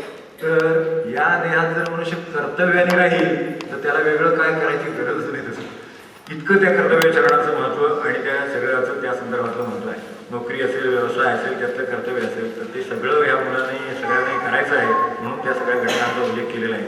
समाज आहे, समाज व्यवस्था आहे, सत्ता आहे, विश्वाची व्यवस्था आहे, परंपरा आहे, संस्कृती आहे, काय असेल निसर्ग आहे, सर्व बाबतीत आपली कर्तव्याचरण आपल्याला सांगतो. निसर्गाच्या बाबतीत सुद्धा माझं कर्तव्य आहे. आज अशी परिस्थिती असेल की कदाचित मी अशा प्रकारे त्या जंगलामध्ये राहत असेल की मला निसर्ग कुठं बघायची शक्यता नाही. ठीक आहे, जाऊन नुसतं दर्शन जरी एखाद्या दिवशी घेऊन आलं तरी खूप. आणि दर्शन म्हणजे आउटिंग म्हणून नव्हे, त्याची कृपा आहे म्हणून माझे हे डोले उभे आहेत. म्हणून माझ्या या सगळ्या काय जमीन दिसत नाही खाली. इतकं आपण आता सगळं सिमेंटचं करून टाकतोच. सगळं बंद केल्यावर खालची जमीन दिसत नाही ज्याच्यावर उभा आहे. इतकी अवस्था माणसाची येते, खालची जमीन बघायला मिळत नाही. तर तेवढी निदान जाऊन तिचं दर्शन घेण्यासाठी जाऊन यावं. ते चेंज म्हणून वगैरे जातात, ते विकेंड सांगितलं तसलं ते नाही. मागे सांगितलं तसं वीकेंड नसतात बरोबर म्हणून विकेंडला जायची वेळ ते सांगितले आपल्याला. तसं आहे, तर ते डेज व्यवस्थित पार पडत नाही, ते एंड होत नाहीत म्हणून विकेंडला जायची वेळ येते. ते विकेंड नव्हे, ते चेंजेस नव्हे, त्यासाठी जायचं नव्हे. तर परमेश्वरा आज परिस्थिती अशी आली आहे, मी शहरामध्ये राहतो. आपण पाहिलं असेल शहरामध्ये अशी परिस्थिती की उभं राहायला लागली माणसाला. मुंबईत आलो, पुण्याची अवस्था तशी झाली. अशी सगळ्यांची हितवायची होती त्याला माणसांची संख्येच्या प्रमाणात विचार केला तर त्याला जागा मिळणारच नाही. त्याला खालची जमीन दिसणार नाही. त्याला तिथे काहीतरी उभं करून एवढी जागा असेल की मनुष्य तेवढा नाव आहे, वाट असेल तरी खोली बांधतो म्हणून इलाज नाही त्याला. ठीक आहे, त्याला राहायचं आहे, पण या जमिनीवर मी उभा आहे त्याचं मला दर्शन होत नाही. म्हणून तो कुठेतरी जाऊन तिचं दर्शन तरी घेऊन येऊ दे. त्याला तेव्हा जमीन तेव्हा जाऊ दे. आणि म्हणून देखील बा तू आहेस म्हणून माझी ही वरची फरशी घातली आणि म्हणून माझे हे 5 मजले आहे किंवा काय कुठल्या तरी मजल्यावर एका कोपऱ्यात मी आहे. तो मी तुझ्यामुळे आहे, कारण तुझं दर्शन मला होत नाही, ते घ्यायला मी आलोय. ते झाडे वारे बाहेर हालतात म्हणून माझ्यापर्यंत हवा येऊन पोचते, म्हणून मला कुठेतरी शुद्ध मिळते. नाहीतर मग सिग्नलला उभं राहिल्यावर काय होतं ते आपल्याला माहिती आहे, आपण काय करू करतो. होय की नाही? सृष्टीचं आपण काय चक्र बिघडवली आहे त्याची आपल्याला कल्पना आहे, पण निदान सृष्टीच्या चक्राची जाणीव म्हणून तरी निदान त्या वाऱ्यात जाऊन भरायला नसेल, कुठेतरी पावसात जाऊन भिजला तर बरं होईल की त्याला निदान जाणीव होईल हे सगळे चालवत आहेत म्हणून मी तिथे त्या कुठेतरी त्या माझ्या फ्लॅटमध्ये कुराड्यात मी कुठेतरी सुखाने जगू शकतो. तर हे सगळं निसर्गापर्यंत सर्व कर्तव्याचरण त्यात मोडतं. कर्तव्याचरणाला कृतीचीच गरज असते असं नाही, त्याच्यात भावना असली तरी ती येते. मनुष्य जमिनीला नमस्कार करतो, हे आपल्या देशात थोडे शब्द बरोबर. मनुष्य जमिनीला नमस्कार करतो, मनुष्य झाडाला नमस्कार करतो, मनुष्य सापाला नमस्कार करतो, ही सगळी कृतज्ञता आहे. मनुष्य उंदराच्या सारख्या प्राण्याला सुद्धा नमस्कार करतो, काही असू दे त्याला तो नमस्कार करतो. ही त्याची भावना पुरेशी आहे. त्याला काय वेगळे कृतिक वेगवेगळी करायची गरज आहे असं नाही. ती भावना माणसाला बरोबर ठेवते आणि मग त्याची रोजची कर्तव्य बरोबर होतात. ज्याला सापाला आणि झाडाला आणि पाण्याला नदीला ह्याला बाहेरच्या कोणाला नमस्कार करायची सवय आहे, त्याला घरातल्या माणसाबरोबर कसं वागायचं हे वेगळं सांगायची काय गरज आहे. ज्याला एवढी कृतज्ञतेची जाणीव आहे त्याला त्याच्या जवळच्या माणसाच्या कृतज्ञतेची जाणीव आपोआप येईल. ह्यासाठी हे सगळं त्यांनी श्रमून ठेवलेलं होतं, म्हणून हा एवढा विषय आपण घेतला. नंतर आहे ते ही सगळी बाह्यांगाचं अंतरंगाकडे जाताना आपण इथं विश्वनाथ महाराजांचं पाहतो, त्यांच्यावर सार म्हणून वर एक शब्द लिहिला आहे, शुद्धतेचा संदेश म्हणून वर लिहिलेला आहे. आपण पाहिला असेल संतशाहीमध्ये, त्या मार्गाने हे सगळं संतशाहीतली उपासना म्हणून सांगतो की ही शुद्धता हा त्याच्यातला एक भाग आहे. त्यामध्ये स्वतःची शुद्धी आहे, धनाची शुद्धी आहे, स्थानाची शुद्धी आहे, संबंधांची शुद्धी आहे. कशावर किती बघावं आपण पाहतो.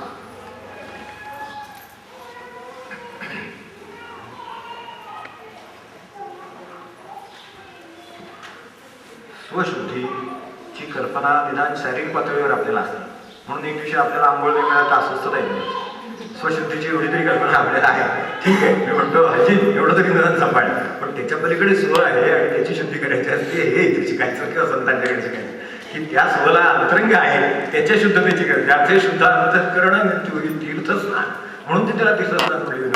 याचं अंतःकरण ज्या सगळं आपले राहतं ते जर समजा शुद्ध असेल तर तिथंच तीर्थ आहे हे विश्वनाथ महाराज म्हणतात किंवा विनोबा इकडे म्हणतात. त्याचा संदर्भ आपल्याला बरोबर लक्षात येईल की स्वशुद्धी ही त्यासाठी आहे. तपशिलांनी आपण शोधू शकता. धनशुद्धी आहे.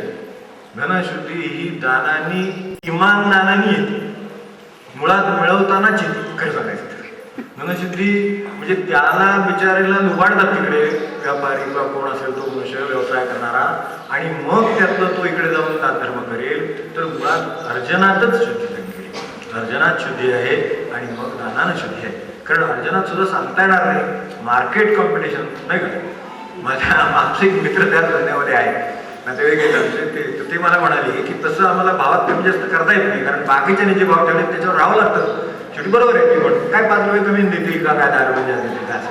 पण त्याच्या रेसमध्ये आम्ही एकदम खाली येऊ शकत नाही. हा सगळीकडे प्रश्न आहे. उद्या जर एखादे डॉक्टर असं चालवायला लागले, फुकट जर औषध द्यायला तर घोटाळा होईल सगळीकडे. कारण त्यांचा काही घोटाळा इकडे व्हायचं नाही, पण बाकीच्या डॉक्टरांचं होईल ना, त्यांचं नाही होणार. तेव्हा धनशुद्धीचं काय करायचं आहे. तर धनशुद्धीमध्ये काही प्रमाणात ते करता येईल, पण दुसरं जे बाजू आहे ती दानाने शुद्धी करता येईल. आलेलं तर आहेच आहे, आता आपल्याला ते दानात शुद्ध करता येईल. तेव्हा दानात शुद्ध करणं म्हणजे अनेकांची कल्पना अशी की 51 रुपयाची पावती गोंदवलेला फाडणं, 500 रुपयाची पावती गोंदवलेला फाडणं म्हणजे दानाने शुद्धी झाली अशी कल्पना आहे. आपल्याला आप्पांचं मध्ये शब्द आठवत असतील कीर्तनामधले, परमेश्वर पर्सेंटेज पाहतो, किती दिले पाहत नाही. 1 रुपया दिला, 1000 दिले हे बघत नाही, का 1 लाख दिले हे बघत नाही, किती होते आणि किती दिले हे पाहतो. खिशात किती होती आणि त्यातले किती दिले, त्याने मिळवले होते किती आणि त्यातले किती दिले हे बघतो, आणि त्या प्रमाणात त्याला पास करायची यंत्रणा आहे. ही पास करायची यंत्रणा तुमच्या 100, 1000, 1 लाखावर नाही. त्याच्याकडे काय होतं आणि त्याने किती दिलं, त्या प्रमाणात किती दिलं. म्हणून 5% समाजाचा म्हणून सांगितलं, आणि जास्त मिळवणाऱ्या 25% नेलेलं एवढं 25% त्यांचा आहे. कारण हे खरंच आहे, ते तो इतकं जो जास्त मिळवत असेल त्याचा 25% समाजातच असला पाहिजे, त्यात शंकाच नाही. तो त्यांनी ठरवा काय परिस्थिती आहे. आणि ती कशावर ठरते, आपल्या स्वतःच्या गरजांची पूर्ती म्हटलंय, ते कर्तव्याचरणाचा भाग आहे आपल्या.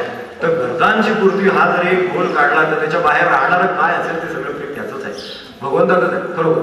आणि हे जर नाही केलं तर हे इम्बॅलन्स निर्माण होतात समाजामध्ये. आपल्याला जे दिसतात ते त्यामुळे दिसतात. नसेल तर मनुष्य चैनीकडे तरी जाईल, मग ते सारी पोहा काढेल, तिथे टाईल बसवेल, आणि मग ते काय त्याचं करेल सांगता. हे सगळं का करेल मनुष्य? तर त्याच्याकडे ते आहे म्हणून तो करायला पाहिजे. ती गरज आहे का चैन आहे हे त्याने ठरवलं, म्हणजे तिथे बरोबर त्याचं प्रमाण कळेल. तर ह्यासाठी धनशुद्धी आहे. ती झाल्याशिवाय मनुष्य परमार्थाच्या मार्गात समाधानात जात नाही. तो कळावा म्हणून हा सगळा प्रश्न फक्त आपल्याला सांगितला. तेव्हा ही धनशुद्धी आहे. तर ती प्रत्येकाच्या व्यवसायानुसार त्याला करता येईल.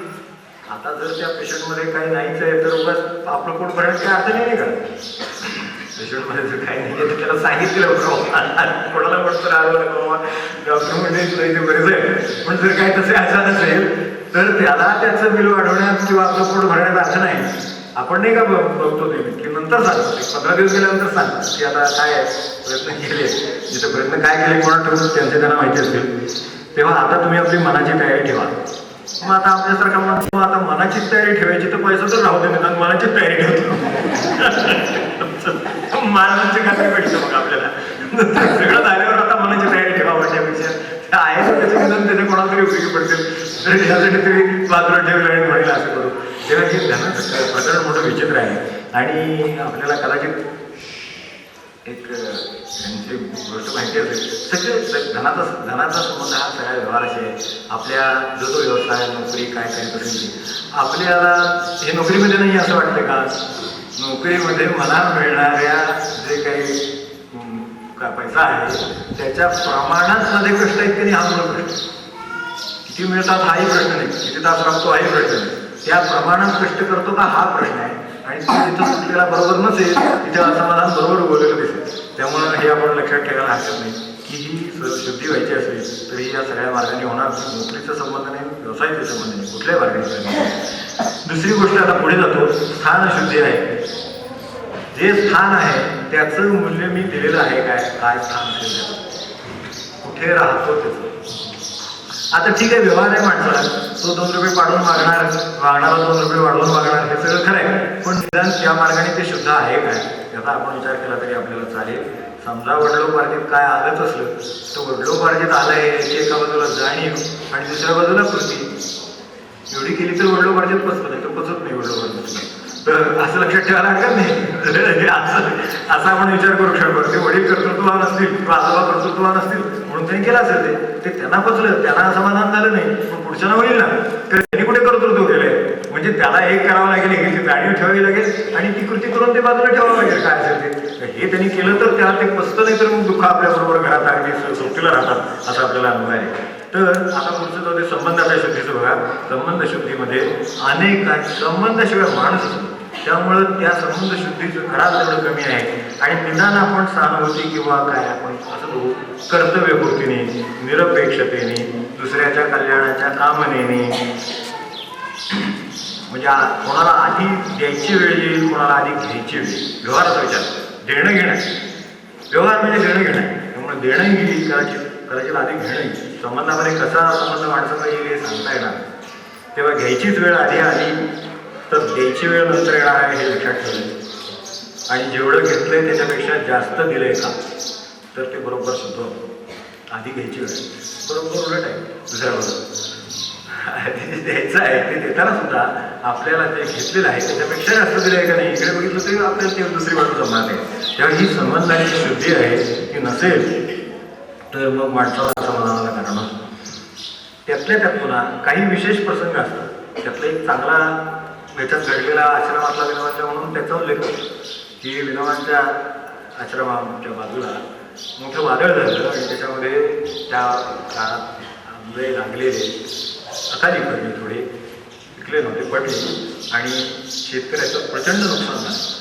त्यांना मार्ग नव्हता दुसरा. त्यामुळे टोपली भरून एक शेतकरी त्याचे पडलेले आंबे, आपल्याला माहिती असेल अशी वादळ येतात आणि सगळं झाडं झोपून जातात अक्षरशः. तर असा सडा पडला तेव्हा तो त्याची टोपली भरून घेऊन आश्रमात आला होता. आश्रमात 2 रुपये 5 रुपये देणारी माणसं आहे, तर ती निदान हे काय जे पडलेलं आहे याचं काहीतरी मिळेल असं म्हणून ती आली होती. आणि ती कुठेच गेली पुढे. त्यांनी काही लोकांशी तिथला व्यवहार केला. ती पाटीचे भाव तो म्हणत होता की 3 रुपये मला द्या. 3 रुपये काही नव्हती किंमत खरं सांगायचं तर, अशी त्यावेळची परिस्थिती. तर 3 रुपये किंमत त्या पाटीची मागितली. ती काय त्याला कोणी दिली नाही. भराड्यापासून मागितली, रुपया मागितला, 100 रुपयाला त्याला ती द्यावी लागली शेवटी. आणि ती 100 रुपये देऊन जेव्हा तो परत निघाला तेव्हा तो विनोबांच्या कुटीवरून निघाला होता. त्या विनोबा त्याला विनोबाने त्याला जाता असा थांबवला की रिकामी फाटली घेऊन तुम्ही निघाला. काय झालं तर असं झालं, मी आपल्या आश्रमामध्ये आलो तिथे असं मी ते दिलं आणि त्यांनी मला त्याचे 3 रुपये फक्त मी मागितले होते, तर त्यांनी मला 1.25 रुपये दिला. विनोबाने उरलेले सगळे पैसे दिले. 3 रुपये त्याला जे अपेक्षित होते ते 3 रुपये दिले, त्यांनी दिलेले सोडून दिले. विनोबाने स्वतः 3 रुपये दिले. नंतर त्या मंडळींना बोलावलं आणि त्यांना सगळ्या आश्रमवासियांना सांगितलं की ही अस्मानी सुलतानी असते, त्याचं आज नुकसान झाले तर त्याचा फायदा घ्यावा असं तुमच्या मनात का आलं. संबंध शुद्धीचा विषय आहे म्हणून सांगतो. एक उदाहरण म्हणून फक्त सांगितलं. त्याचा फायदा घ्यावा असं का वाटलं, फायदा घ्यावा असं वाटतो नाही. त्याची 3 रुपयाची त्याची किंमतच मुळात सगळी गेलेलीच आहे. तुमच्या 3 रुपयात काय होणार नाही, एखाद दिवस जगेल फार तर त्याच्यापेक्षा काही होणार नाही. आंबा गेला तिकडे, आंब्याची किंमत काय असेल, 3 रुपयाच्या पाठीवर आंब्याची किंमत पडलेली काय असेल. तर हे का वाटलं आपल्याला, ते आपण करायला नको होतं. की माणसं आश्रमवासीच होती आणि विनोबाच्या किंवा संतांच्या सहवासातली होती म्हणून त्यांना पटलं हे सगळं आणि त्यांनी विनोबाला कबूल केलं की हे आम्ही फायदा घेत नाही, बरोबर नाही केलं. तर ही सगळी संबंधांची शुद्धी आहे. या सगळ्या आता आपण जे पाहतोय याच्यातले जे सगळे जनाची काय संबंधांची सगळ्या बाबतीत वाचा शुद्धी आहे. मी काय बोलत नाही त्याच्यावर, वास्तुशुद्धी आहे, वेळच नाही आता, त्यामुळे वास्तुशुद्धी आहे. सगळ्याचा विचार आपण करावा वाचेच्या शुद्धीमध्ये. आता वाचेची शुद्धी ही त्या उच्चारावर अवलंबून आहे, त्या माणसाचे काय भाव व्यक्त होतात त्याच्यावर अवलंबून आहे. वाचायला किती अंग आहे, देवा प्रपंच बक्षली तुझ्या वाट्या नाही आली, ही सगळी वाचेची शुद्धी आहे. ती भगवंताची दिलेली वाचा आहे. मला सांगता येत नाही ती दुसऱ्या क्षणी मला बोलायला येईल याची मला डाव्या हातानं उजव्या हातानं कुठलीही सही करून कुठल्याही कागदावर लिहून देणं शक्य नाही. ती चालू आहे म्हणून आहे, ते माझं सगळ्यात मोठं माध्यम आहे. ते चालू आहे म्हणून आहे, तर त्याचा अर्थ त्याचं त्याला तरी निदान त्याचा वाटा दिला पाहिजे ना, म्हणून त्याचे नाम नको का घ्या, हे त्याच्यासाठी आहे. ते माझ्या सबंध दिवसामध्ये तेवढ्या प्रमाणात त्या वाचेची जेवढा वापर माझा आहे त्याच्या प्रमाणात पर्सेंटेज बघायला म्हटलं तसं त्या पर्सेंटमध्ये देव बघतोय. ती वाचेने तर काही काम करता येईल पण पर्सेंटेज बघतोय देव, एवढं लक्षात ठेवूया आपण.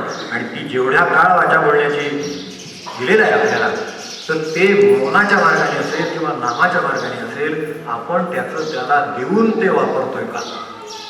यो भुंकतेच ते नाही सहा तिथे मध्ये म्हटलेलं आपल्याला माहिती असेल की जो स्वतःसाठी स्वयंपाक करतो तो चोर आहे असं म्हटलेलं गीतेमध्ये, स्वच्छ साध्या भाषेमध्ये.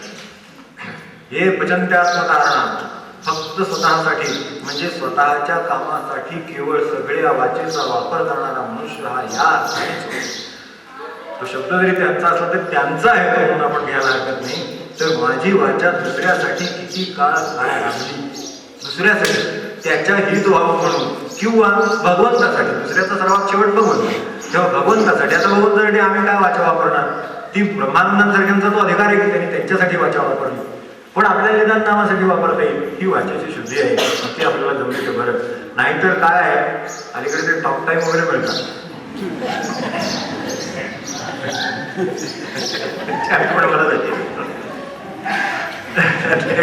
काही लोकांना जरा टॉक टाईम जास्तच मिळतो. म्हणजे अलीकडे 300ला 300, 200ला 280 असं करतात ते लोक. म्हणजे इथे सुद्धा कमर्शियली सुद्धा ते तुम्ही 300 रुपये भरले तर तुम्हाला 280चा टॉक टाईम देतात. काही ना 300 रुपये भरून 400चा टॉक टाईम मिळाल्यासारखे ते बोलत असतात. आता काय सांगावं. तर हे टॉक टाईमवर जरा विचार करावा आपल्या, त्याच्यात कंटेंट, नेसेसिटी, इफेक्टिव्हनेस यातले काय आहे का. जे काही बोलतो आहे कदाचित आपण म्हणाला आता तुमचाच टॉक टाईम संपत आला, आज म्हणाला तरी मला मान्य आहे, पण तरी सुद्धा खेळवरचा विचार करू की हा टॉक टाईम आहे तर त्याचा मी काय नक्की वापर केला आहे आणि त्याच्यामध्ये काही कंटेंट आहे का, काही इफेक्टिव्हनेस आहे का, काही नेसेसिटी आहे का. एवढ्या जरी गोष्टी विचार केल्या तरी पुढे शकतो वाटते. तर हे त्यानंतरची आपली वस्तुशुद्धी. आता काय आता ते सगळं प्री सॅम्पलचाच आम्हाला आलं आहे, तुम्हाला काय बोलायचं नाही सध्या. तर त्यामुळे वस्तुशुद्धी हा विषय मी तुमच्यावरच सोडतो. आता आपल्या वस्तू घराकडे भरपूर आहेत, भरपूर आहेत म्हणण्यापेक्षा गरजेपेक्षा जास्तच असतील अशी माझी कल्पना आहे बहुतेक सगळं सर्व ठिकाणी. तर त्या निदान घेताना त्याची योग्य किमतीपासून सुरुवात होते. जसं अर्जन आहे ज्ञानाचं तसं इकडे सुरुवात होते. तर मी फुकट घेणार नाही, ही गोष्ट खरी आहे. त्याच्यात मी अशा अर्थाने गुरुच्या नंबर कुठल्या ना कुठल्या स्वरूपात त्याची किंमत मी चुकवतो. कुठल्या ना कुठल्या स्वरूपात असं नाही करायला लागेल की अगदी 10 रुपयाचं 10 रुपये दिले पाहिजे. हे बरोबर आहे, हे एक मार्ग झाला. पण त्याच्याबरोबर आपल्याला समजा ती वस्तू आहे 10 रुपयाची मिळाली आहे, 10 रुपयाचे कष्ट मी त्याच्यासाठी करीन ना. आज महाराजांनी सांगितलं नाही का ह्या 4 लोकांना सद्बुद्धी झाली, त्यांनी न्यायचं ठरवलं तर ठीक आहे, आनंदाने त्यांनी विनामूल्य मिळतो. आपला असं काय म्हणलं नाही त्याच्यामध्ये. पण त्याच्याबरोबर मी नावाने काहीतरी फेडीन. काहीतरी पटावे अवगुण त्या मार्गाने फेडेल. काय त्याचं देतोय का नाही हा महत्वाचा प्रश्न. शुद्धी त्यावरून होणार, शुद्धी 10,000 रुपये देऊन होणार नाही. ते काय सोपं असेल एखाद वेळेला, पण हे काम जास्त मोठं आहे देणं आहे. तर तसं आपल्याला करता येईल का? गुरुदेवांचं आपल्याला माहिती असेल तर गुरुदेव त्यावेळेला तिथे व्हाईस चान्सलर होते, आपल्याला कल्पना आहे, कुलगुरू होते. इकडे घरी त्यांचे लिखाण चालू असायचं, ऑफिसमध्ये लिखाण चालू असायचं. तर ऑफिसमध्ये लिखाणाच्या तिथले त्या काळात टाक होते, त्याला निभं असायची, ते पेन त्याच्यात ठेवायचं, तो टाकाचे स्टँड असायचे, आपण जुन्या काळात कल्पना माहिती असेल. तर ते टाकाचे ते लिहायचे तिथं आणि इकडेही घरी आल्यानंतर इकडेही सुरू असायचं काम. काही वेळेला असं व्हायचं की घरातला एखादा विषय तिथे पुरा करावा लागत असेल त्यांना, त्या खुर्चीत बसलेले असतात. तर त्यावेळेला वापरायला लागत असेल तिथले, तर ते विचार असा करायचे की मी हे आत्ता त्या विद्यापीठाचं वापरतोय, निशाही विद्यापीठाची वापरतोय, तर यासाठी आता बरोबर टाक बरोबर तो एवढं करायचं कारण नाही. काही लोकांचं ते एक दुसरं ठोक असतं, तर इथे करायचं काही कारण नाही. गुरुदेव स्वतःच्या खर्चाने काही निभं आणून त्या ऑफिसच्या ह्याच्यात ठेवत टाकून की आपण ते वापरतो ना, कुठल्या ना कुठल्या तरी मार्गाने त्याचं आपण हे फेडलेलं आहे. ते टाकाची निवड मूळ मुद्दा काय आहे, मुद्दा महत्वाचा आहे. त्यांनी निवड ठेवली असतील आपल्या आयुष्यात काय आता असेल ते आपण पण ते करतात आणि त्यामुळे ते शुद्धीला तिथेपर्यंत पोहोचतात. त्यासाठी टाक बरोबर वापरून हा माझा घरचा, हा माझा आहे एवढं करायचं कारण नाही. तर तिथे जाऊन स्वतःच्या खर्चाच्या निवडच्या विषयी घेऊन ठेवली तर ती किती वापरली काय याच्यापेक्षा तिची शुद्धी ते करण्याचा त्यांचा दृष्टिकोन आहे तो मानतात. आपण लक्षात घेऊन भाव शुद्धी आहे, संकल्प शुद्धी आहे, परिणाम शुद्धी सगळे आपल्यावर सोडतो, आहार शुद्धी आहे, सगळ्या दृष्टीने कर्मशुद्धी आहे, कर्मशुद्धी आहे त्याच्यात बरं का, आहार शुद्धी आहे आणि कर्मानेच माणसाची शुद्धी होते. आज माणसाला शुद्धी व्हायला जर सगळ्यात सोपं साधन काय असतं तर तो करतो ती काम, त्यातली स्वार्थाची वजा करायची आणि उरलेली कामात शुद्धी बघायची.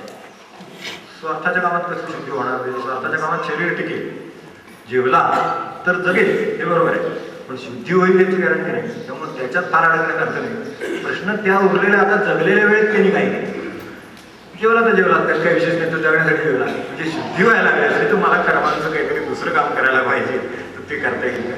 घ्या. हे सगळं झालं बाह्यांगाकडून अंतरंगाकडे येण्याचं काम. आता उरलेली कामं आपली नेहमीची अंतरंगातली. त्यातलं पहिलं नित्योपासनेचं, त्यामध्ये सगुणाची उपासना आहे, अगदी पहिली आणि शेवटपर्यंत लागू असलेली. पहिली आणि शेवटपर्यंत लागू असलेली उपासना म्हणजे सगुणाची उपासना. महाराजांना अत्यंत प्रेम आहे सगुणाच्या उपासनेचे, लक्षात ठेवू. पण त्याच्याच बरोबर त्याला लावलेला शब्द लक्षात ठेवू की निर्गुणाचं भान राखून सगुणाची उपासना, निर्गुणाचं भान राखून सगुणाची उपासना. आपल्या घरात जर एखाद्या मूर्ती किंवा काय ते जुना फोटो असतात माणसाच्याकडे, त्याची तो पूजा करतो, हे सगळं ठीक आहे, पण तो टावका उडाला तरी ते धाडच होत नाही ह्याचं काय करू. दुसरा फोटो नवीन आणतो, पण ह्याचं काय करू, कोणाच्या तरी गळ्यात घालून ते मोकळं व्हायचं, अशी काहीतरी एक कल्पना काहीतरी सुचतात. काही नाही, शेवटी निर्गुणाचं भान ठेवून त्याने काम केलं तर सगुण त्याला लाभदायक ठरेलच आणि आकाराने कोणताला होणार. मग त्या पुढे टवका उडालेला फोटो सुद्धा तो कुठेतरी ठेवून देतो, कारण का टाकला आणि काय झालं त्या वर्षी तर काय करायचं नाही. म्हणजे कोणी पुन्हा देखाव्याची प्रीती कोणी वयापोटी बदलते तसं नको. त्यांचा उत्तम फोटो आता तुम्ही दुसरा आणला ना, मग पहिला त्या विसर्जन करून काय ते काढला तरी त्यांनी काय होणार नाही, तो टाकला तरी काय होणार नाही, चांगल्या जागी टाकू, चांगली वस्तू आहे, नदीत विसर्जन करेल, काहीतरी करेल, पण निर्गुणाचं भान ठेवून सगुणाचं काम असं लक्षात ठेवलं पाहिजे. सगुणाची उपासना ही उत्तमात उत्तम किंवा सर्वात चांगली उपासना म्हणून सांगितलेली आहे आणि आपल्यासारख्यांना आपल्याला जोपर्यंत शरीर आहे तोपर्यंत सगुण उपासना आहे असं समजायला हरकत. आपण सगुण आहोत ना, जोपर्यंत मला भूक लागते आणि अन्न खाल्ल्यानंतर बरं वाटतं तोपर्यंत सगुण उपासना लागू आहे असं समजायला हरकत नाही. फक्त काय आहे, निर्गुणाचं भान ठेवते. आता सगुणात निर्गुणाचं भान कुठे आहे, तर सगुणात निर्गुणाचं भान त्यातलं एक साधन म्हणजे आपण काय म्हणतो त्याच्यात आपल्याला काय जे बोलतो आहोत किंवा काय जे करतो देवाचा, मी ते घरातलं बोलत त्याचं बोलत नाही, आपली स्तोत्र मंत्र सगळं म्हणून त्याचा अर्थ कळतो अशी स्तोत्री म्हणावी. त्याचा आहे ना रामदासांत स्वामी आपले कोण रामतीर्थांचं, की त्याचा अर्थ कळतो. आता अर्थ न कळणारं स्तोत्र सुद्धा एखाद्या म्हणावं लागेल, पण नंतर अर्थ समजून घेऊ ना. असं कुठे गेलं हे सगळं मला समजायला लागेल, नंतर समजून घेईन, थोड्या काळाने कळेल, पण निदान ते मी करतोय ना. नाहीतर मग शेवटी तो श्लोक आणि ते बघितलं की काही वेळेला मलाही असं सुद्धा की आपल्याला या ठिकाणी मला माहिती नाही, हे कोणी ते जेवणाच्या ताटासमोर सदा सर्वदा योग तुझा घडावा घातला असेल हे मला काही कळलेलं नाही. समोर जेवणाचं ताट असतं, तो त्याच्याकडे नमस्कार करून बघत असतो आणि सदा सर्वदा योग तुझा घडावा, तुझे कारणी देह माझा पडावा.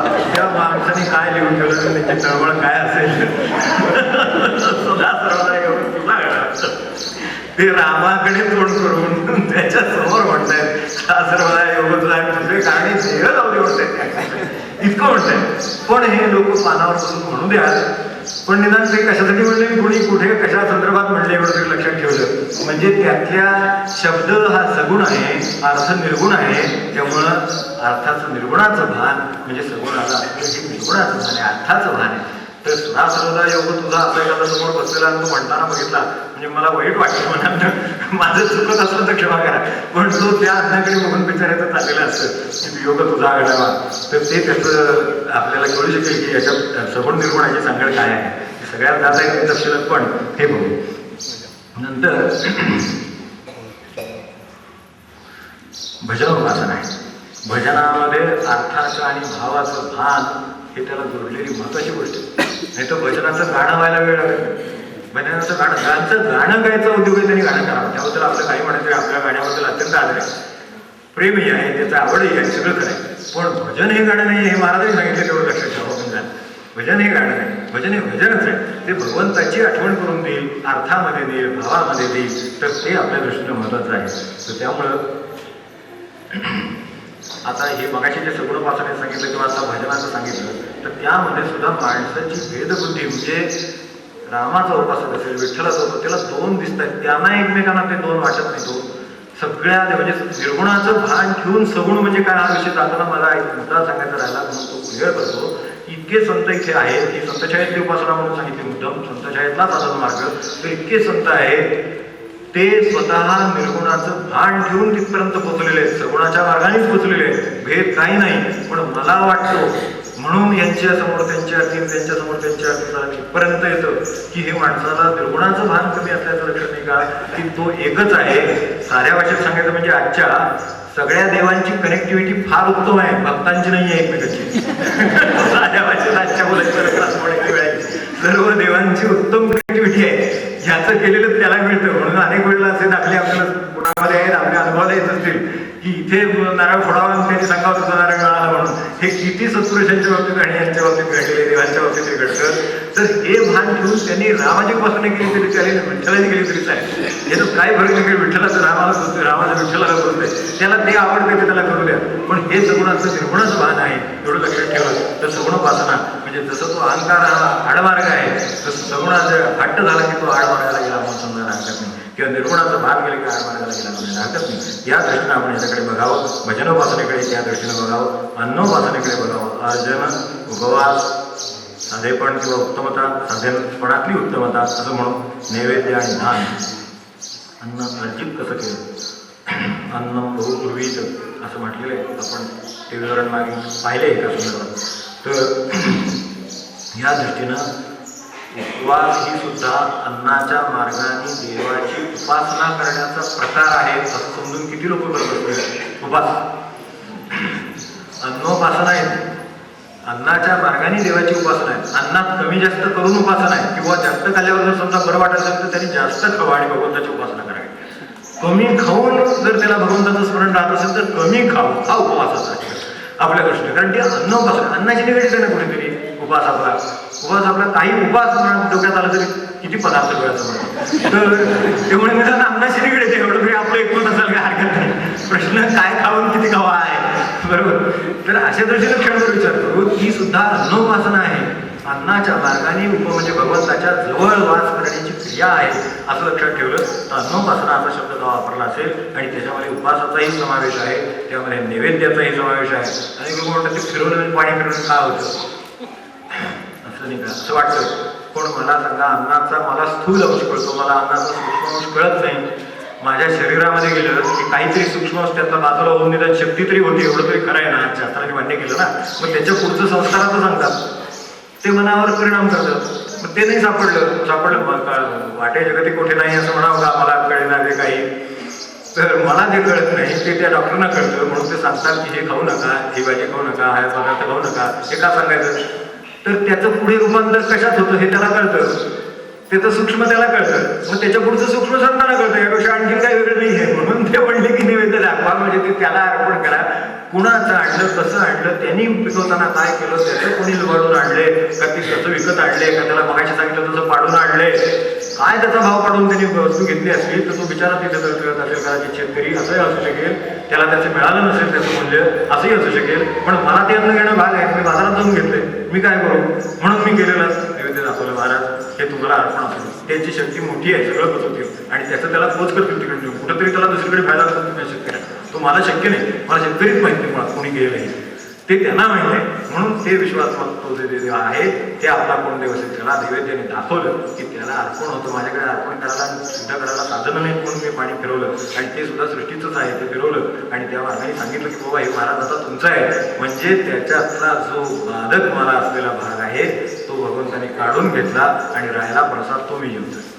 प्रसादात आता वाजायचं काय करायचं, म्हणजे त्याच्या अन्नाचा जो सूक्ष्मात सूक्ष्म परिणाम असेल तो शुद्ध होईल, यासाठी हे सगळं होतं. पण आता ते आता समजून घ्यावं ते निदान त्यावेळेला कारण त्यामध्ये अन्नाचं दान हा एक अन्नोपासनेतला भाग आहे.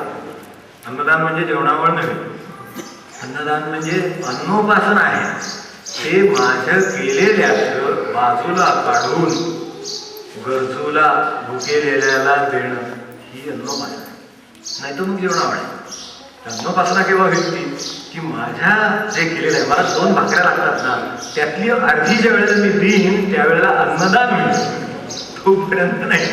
माझ्याकडं 5 पडले, 2 खाऊन जरी आता भरले, दुसऱ्या दिवशी तो विकायला नाही का ते देतात तसं, तर तसं नव्हे. दुसऱ्या दिवशी तो मागायला येतो त्याला, अरे ते जरा बाहेर आले कोणीतरी, आपल्याकडे होतं घरात चर्चा, अरे बाबा बाहेर जरा कोणीतरी आले काय मागताय तर जरा द्या म्हणल्यानंतर काय देतात, चुलीवरची तव्यातली भाकरी देतील, कालची देतील, तर हे काय देतील. मग आता ते मला म्हणतात असं अन्नदान रोज चालू आहे, याच्यावर काय आहे का, त्याच्यावर नाही. माझी जी भाकरी आहे ती मला माझ्यातली कमी करून मी दिली, कोणाच्या जरा प्लीज बघा, तर ते त्यांनी त्याची कमी करून जेव्हा दिलेली असेल तेव्हा त्याच्या दृष्टीनं ते दान होणार आणि मग त्याचं काहीतरी त्याला शुद्धता किंवा त्याची उपासना म्हणून त्याला ती होईल. कारण भगवंत म्हणेल की अरे ह्याच्या घासातला यांनी घास दिलेला आहे, तेव्हा आता ह्याचा घास त्याला देण्याची जबाबदारी माझी आहे. भगवंताला पोचलं, आनंद झाला आणि त्याच्यामुळे आपल्याला पुढे प्रसाद मिळाला असं होईल. ज्ञानोपासना आहे, त्यामध्ये पारायण आहे, वाचन आहे, श्रवण आहे, अध्ययन आहे, मनन आहे, आचरण आहे, सगळं ज्ञानोपासनेमध्ये येते. सगळे उपासनेचे प्रकार आहेत. त्याचबरोबर भावांची उपासना आहे. आपल्या अंतःकरणातले भाव हा सुद्धा भगवंताच्या उपासनेचा एक मार्ग आहे. माझ्या अंतःकरणात कितीतरी भाव आहेत, कितीतरी, अगदी स्पर्धा असूया मत्सरपर्यंत सर्व काय जे असेल ते, तिकडे इकडे कृतज्ञता अमक तुमक इथपर्यंत सगळे भाव आहेत. यातले शुद्धीकरण माझं माझ्याशी करणं म्हणजे भगवंताची भावांच्या मार्गाची उपासना आहे. तशी आपण शोधून काढू शकाल तर ती भावाची उपासना. त्यानंतर आपल्याला अत्यंत प्रिय नेहमीची माहिती असलेली नामोपासना आहे. तिच्यामध्ये सुद्धा या सगळे 5-6 प्रकार आहेत. स्वानुग्रह आहे, अनुग्रह आहे, वैखरी आहे, लिखित आहे, मौन आहे, सहज आहे. सगळ्या प्रकारची नामोपासना सगळी. काही प्रकारची नामोपासनाच आहे, पण या भावनेने आहे. स्वानुग्रह आहे म्हणजे स्वतःच अनुग्रहाची तयारी, स्वतःचे निर्माण करणं, म्हणजे त्यांना अपेक्षित असलेली पात्रता निर्माण करण्याचा प्रयत्न करणं, आपण मनाने त्यांना स्वीकारणं हे आहे. त्यांनी आपल्याला स्वीकारणं हे दुसरं आहे. वैखरीच्या मार्गाने ते करीत असणं, कारण जिभेला प्रपंच बक्षिली असं होऊ नये म्हणून तिला थोडं वळण म्हणून वैखरी आहे. आपले सगळं इंद्रिय एकत्र व्हावीत म्हणून लिखित आहे, शक्य असेल त्यांना तरी निदान लिखित आहे. म्हणून तर उत्तमच आहे सर्वात, कारण नाम शेवटी आतच जायला पाहिजे आणि शेवटी आत जाऊन शेवटी सहज व्हावं इथपर्यंत नामोपासना जाईल. यानंतर सेवा आहे. ती सेवाला शब्द आहेत ते लावलेले. उचित आहे का, निष्काम आहे का आणि परिमित आहे का. नंतर सेवाच सुटलाय असं नाही, ती उचित आहे का, उचित म्हणजे सर्वच दृष्टीने. निष्काम आहे का, अगदी त्यातून सुद्धा प्रसूतीची हाऊस असते तर केली सेवा. निष्काम म्हणजे अशी आहे की फार साधी वस्तू, सामान्य वस्तू नाही आहे निष्काम शब्द. सेवेला ज्यावेळेला निष्काम शब्द आपण वापरतो त्यावेळेस फार मोठी जबाबदारी त्या शब्दामध्ये आहे. औचित्य शब्दातही आहे, निष्काम शब्दातही आहे आणि परिमित आहे का नाही ती सुद्धा मर्यादित आहे. सेवा. कारण हे सगळंच करायचं, त्याला नामही घ्यायचं, नंतर नामाला सवड नाही. इतकी लोकसेवा चालू आहे की त्याचा नामाला सवड नाही, त्याच्या स्वतःच्या आत्मपरीक्षणाला त्याला सवड नाही. असं जर झालं तर हा पुन्हा एक आडमार्ग फुटला. हे सगळे आडमार्गांची कल्पना यावी म्हणून हे ठेवलेलं होतं. त्यानंतर आता आपल्याला हे संपवायचं या दृष्टीनं शेवटचे 2-3 मार्ग थोडक्यात बघूया. पुढचा मार्ग मौनाबद्दल आपल्याला माहिती बोललोय. 6वा मार्ग आहे हा सत्संगाचा आहे. त्याच्याशिवाय आपल्याला इलाज नाही, आणि इलाज नाही ते चांगलंच आहे. त्या निमित्ताने का होईना आपण सत्संगाचे प्रयत्न करू. काय जसे आपण आज एवढे सगळे कष्ट घेऊन प्रयत्न केलेले आहात, आणि ही मुलं राबतायत, हे सगळी माणसं राबतायत, आपण पाहिली असतील काय त्यांना त्यातून मिळणारे परमेश्वर महाराज उद्याने पण ते राबतायत. आपण ते जसे कष्ट लक्षात घेतले तर हे कळेल, किंवा आपण जशा अडीअडचणी सुचून ते हे साधलं असेल त्यावरूनही कल्पना येईल. तेव्हा सत्संगाचं आकलन व्हावं, त्या बाबतीतल्या अपेक्षा किंवा आपली भूमिका काय आहे ती निश्चित असावी. सत्संगात सुद्धा सावधता असावी, त्यात सुद्धा जबाबदारी येते याची जाणीव असावी. म्हणजे अगदी मोठ्या प्रमाणातलं उदाहरण सगळं संतांच्याकडे शिकायला मिळतं. कृष्णमूर्ती म्हणायचे शेवटी ज्यावेळेला ते आपल्याला माहिती आहे मुंबईत त्यांची प्रवचनं असायची, तर तेच लोक वर्षानुवर्ष आणि त्याच जागी लौकिकदृष्ट्या आणि अंतरंगदृष्ट्या असे त्यांना म्हणायची वेळ आली की तेच लोक त्याच जागी वर्षानुवर्ष आहेत.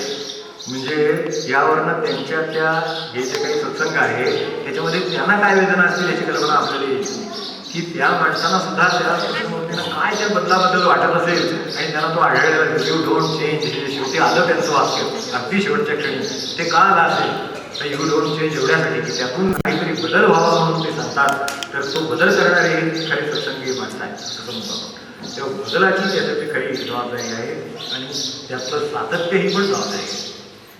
तीच माणसं त्या ठिकाणी हा वेगळ्या अर्थाने आहे, तसंच सातत्य ही दुसऱ्या बाजूने जबाबदारी आहे. त्याचं त्याला परिवर्तनाचं काम पुरं होईपर्यंत महाराजांना सोडणारच नाही. आता महाराजांनी बदलून टाकला की गेला. महाराज म्हणले नाही आपला म्हणला तर गेला निवड. त्याने एकदा आपला म्हणला नाही, पण त्यांनी आपला म्हणेपर्यंत राहून बसून राहिलेला आहे, सोडणार नाही महाराज. असं झालं पाहिजे. महाराज सोडणार नाही, नाम सोडणार नाही. काय साधन असेल सत्संगाचं ते सत्संगाची साधनं ग्रंथ साधन स्वरूप संत स्थान विचार निसर्ग स्वस्वरूप काय तुम्ही कुठलं साधन घ्या, सत्संगाचं जे साधन घ्याल ते, पण ते सोडणार नाही. त्यातून निसर्ग असेल ते असेल, ग्रंथ असेल तर ते असेल. एक ज्ञानेश्वरी माणसाला उदाहरण समज आहे, एक दालपत किंवा एक गाथा समज आहे, पण ती सोडणार नाही ती गाथा मला परिवर्तन माझ्या करेपर्यंत. असं ज्याचं आहे ते सातत्य म्हणून. तर ते ग्रंथ असो गुरु असो कुठलाही प्रकारचा सत्संग असो, स्थानंसुद्धा आहेत किंवा विचारसुद्धा आहेत. तर विचार हा सुद्धा अत्यंत उत्तम सत्संग असतो. निसर्ग तर आहेच आहे, आणि सर्वात उत्तम राजा सत्संगाचा काय असेल तर स्वस्वरूप चैतन्यात्मक तुझी जो होती प्रेमळ संगती ही तेच ते की जे खरं माझं स्वरूप की जिथे ह्याच्या कशाचाही ओळखडा उठत नाही असं माझ्याकडे आहे, जे संत देऊ इच्छितात. सुरुवातीला आपल्याला जे म्हटलं ना तर ते देऊ इच्छितात. फक्त आपण ते घेऊ इच्छितो की नाही हा प्रश्न आहे. आणि त्यांची देण्याची तयारी ही अगदी व्यवहारापासून अगदी प्रमाणात टोकापर्यंत आहे. संतांच्याकडे तर कुठल्या टोकाची आहे, किती उदाहरण द्यावे तेवढी थोडी अशी परिस्थिती आहे. अर्धे देवराज अर्धे होते रमणांच्याकडे. एक दिवशी त्यांच्याकडे गेलेले असताना सकाळी त्यांच्या डोळ्यावरती काय ग्रीट त्यांनी म्हटलंय कुसळ म्हणून आपण सगळ्या भाषेमध्ये ते गेलं, आणि अत्यंत अस्वस्थता आली. स्वाभाविक होतं, रमणांची पद्धत वेगळी होती, फारसं बोलत नसत आपल्याला माहिती आहे. पण त्यांनी पाहिलं तरी ते काय म्हणताय हे कळतं. साध्या भाषेचं काय नुसतं पाहिलं तरी त्यांना काय म्हणायचं हे कळत असेल. त्यामुळं वाचेचा हा अधिक उच्च वापर आहे. त्याचे निशब्द संवाद प्रबळ आहे ना, निशब्द संवाद प्रबळ, त्याचं सुद्धा एक उदाहरण आठवलं सांगतो. औषध हेच ग्रस्त अगदी ज्यावेळेला नवीन आले त्यावेळेला ते त्या आश्रमात द्वारिकडे कुटीमध्ये उतरायला सांगितलं होते, ते उतरले. आणि रमणांची स्वतःची वेळ पहाटे 3ची उठायची, आणि 4ला स्वतः ते भाज्या निवडायला बसत, चिरायला मदत करीत. एकटे बसलेले असायचे, भाज्या आणून ठेवायचे, लोक हे चिरून द्यायचे. आश्रमाची मदत स्वतःची, स्वतः भाज्या चिरायची. तर ते स्वतः रमण बसले असत. आणि ह्याला त्याचं काही हे नेहमीप्रमाणे 6-7ला उठायचं, गव्हर्नमेंट फील्डर होते, आणि आपले 6:30-7ला उठायची सवय नेहमीप्रमाणे. तर ते जायचे. तर पहाटे त्यांना त्या दिवशी 3 वाजता स्वप्न पडलं, आणि रमणाने त्यांना उठवलं. त्यात एक पद होतं, ते रमण म्हणतायत ते म्हणतात त्यावेळेला स्वप्न पडलं, आणि अरे तू इथे काय बसलायस, आवरून चल असं त्यांना म्हणलं, त्याला आढळलं. ते पद त्यांना ते म्हणतायत आणि ते तमिळमधलं पद त्यांनी ते ऐकलं. ते ऐकल्याबरोबर ताडकन जागे झाले. हा आपल्याला संदेश आहे. अगदी पहिली गाठ होती रमणांची गाठ पडण्याची पद्धत आणि थोडं वेगळं होतं. तर ते कसं स्वरूप होतं ते ह्यावरून सगळं कळेल. तर ते त्यांना जाणवल्याबरोबर उठले, चटकन तोंड ढोकले, आपलं आवरलं. 10 मिनिटात त्या आश्रमात गेले. तोपर्यंत रमण नेहमीप्रमाणे ते भाजी चिरत बसले होते स्वतः. तर त्यांनी त्यांच्याकडे बघितलं आणि बघितल्या क्षणी त्यांच्या लक्षात आलं की हे 2च वाक्य मला म्हणाले, मी तुझी वाट पाहत होतो आणि तू आलाच परत. हे 2च वाक्य होते. म्हणजे रमण काय म्हणले, तिकडेच गेले ते की ते मला असं म्हणाले की मला हे तू आलाच बरं झालं, मी तुझी वाट पाहतो. हे झालं. हा रमणांचा एकदा संपर्क प्रस्थापित झाल्यानंतर रमणांना कुठल्याही पुढच्या संपर्काची गरज नसते. त्यांच्याकडून आवश्यकता वाटत नसते. दुसऱ्या दिवशी यांना काय वाटलं, हे बसले तिथं थोडा वेळ राहिले. ते झाल्यानंतर ते वेदपारायण असायचं 5 वाजता, ते ऐकलं सगळं. मग चित्त शांत होतं, गेले आणि तिथपासून चित्ताचा पालटही झाला. ती पहिली भेट. आणि नंतर मग ते गेले त्या आपल्या कुटीमध्ये. आणि दुसऱ्या दिवशी पुन्हा असं त्यांना वाटलं की अरे रमणाने आपल्याला त्या स्वप्न दाखवलं आणि आपल्याला उठवलं आणि नेलं होतं. तर दुसऱ्या दिवशी परत हे आपल्या गजर उठले आणि 3:30-4ला पुन्हा जाऊन तिथे दाखल. प्रपंचाचा मनुष्य असतो, त्याला त्याच्यात क्रिया करायची फक्त सवय असते, अर्थाची कल्पना नसते. तर त्यामुळे ते पुन्हा उठून तिथे गेले. दुसऱ्या दिवशी रमणाने बघितलं तेव्हा त्यांच्या तत्क्षणी लक्षात आलं की तू कशासाठी आलायस, असं रमण म्हणते. आता काही याची आवश्यकता नाही, तुझं झालेलं आहे का. तेव्हा आपल्याला हे पण संतांची देण्याची तयारी आहे की एका भेटीत किंवा एका दृष्टिक्षेपात सुद्धा ते त्यांना देतील आणि तो त्यांचा असेल. तर ते आपल्याला कळण्यासाठी आपण तेवढं सूक्ष्म तरी असायला पाहिजे, निदान ते तरी शिकायला पाहिजे. मी सांगत होतो ते आपल्या रमणांचं दुसरं सांगत होतो की ते त्यांच्या डोळ्यात ते गेलं ह्या ग्रस्तांच्या अंतर. आणि डोळ्यात गेलेलं होतं ते निघेना. तिथे डॉक्टर होते. तर त्या डॉक्टरने ते बघितलं की म्हणजे हे माझ्या एक्झामिनेशनने आता पाहतोय मी तसं, तर हे आता खूपच गेलेले आत, ते बाहेर नाही पडणार, म्हणजे बाहेर काढता येणं शक्य नाही आहे. ते ऑपरेटिव्हच करावं लागेल याला. आणि आपण इथे काही करू शकणार नाही, आपल्याला जिल्ह्याच्या ठिकाणी जावं लागेल आणि तिथे त्यांच्याकडे जी यंत्रणा असेल त्यांनी वापरून ते आपल्याला बाहेर काढावं लागेल. आणि हे तर नुकतीच आलेली ही भेट झालेली आणि रमणांचा एवढा प्रसाद मिळालेला. आणि यांच्या मनात काय होतं की इथे राहावं आणि ती सगळी व्यवस्था त्यांची प्रपंचाची काळजी सगळी करून ते आलेली होती. त्यामुळे त्यांची अशी इच्छा होती की इथे राहावं. आणि आता हॉस्पिटलायझेशन आलं तर तिथे जाऊन ते आणि काय सांगतात पुन्हा तेही सगळा प्रॉब्लेमच आहे. तर तिथे गेल्यानंतर ते आता ते हे काढणार, पुन्हा त्याच्यावर काय आणि शस्त्रक्रिया होणार का काय होणार, पण हे त्यांनी परत तपासलं. ते म्हणले ही शक्यता नाही आहे इथं निघण्याची काही. आणि हे जे गेलेले आहे ते आता फार घुसलेले आहेत. तर तुम्हाला आणि वेदना असंही होत होत्या. ते म्हणले आता ठीकच आहे, आता जायला तर लागेल, काहीतरी करायला पाहिजे. मग ती बाजूच्या आश्रमातली मंडळी गोळा झाली.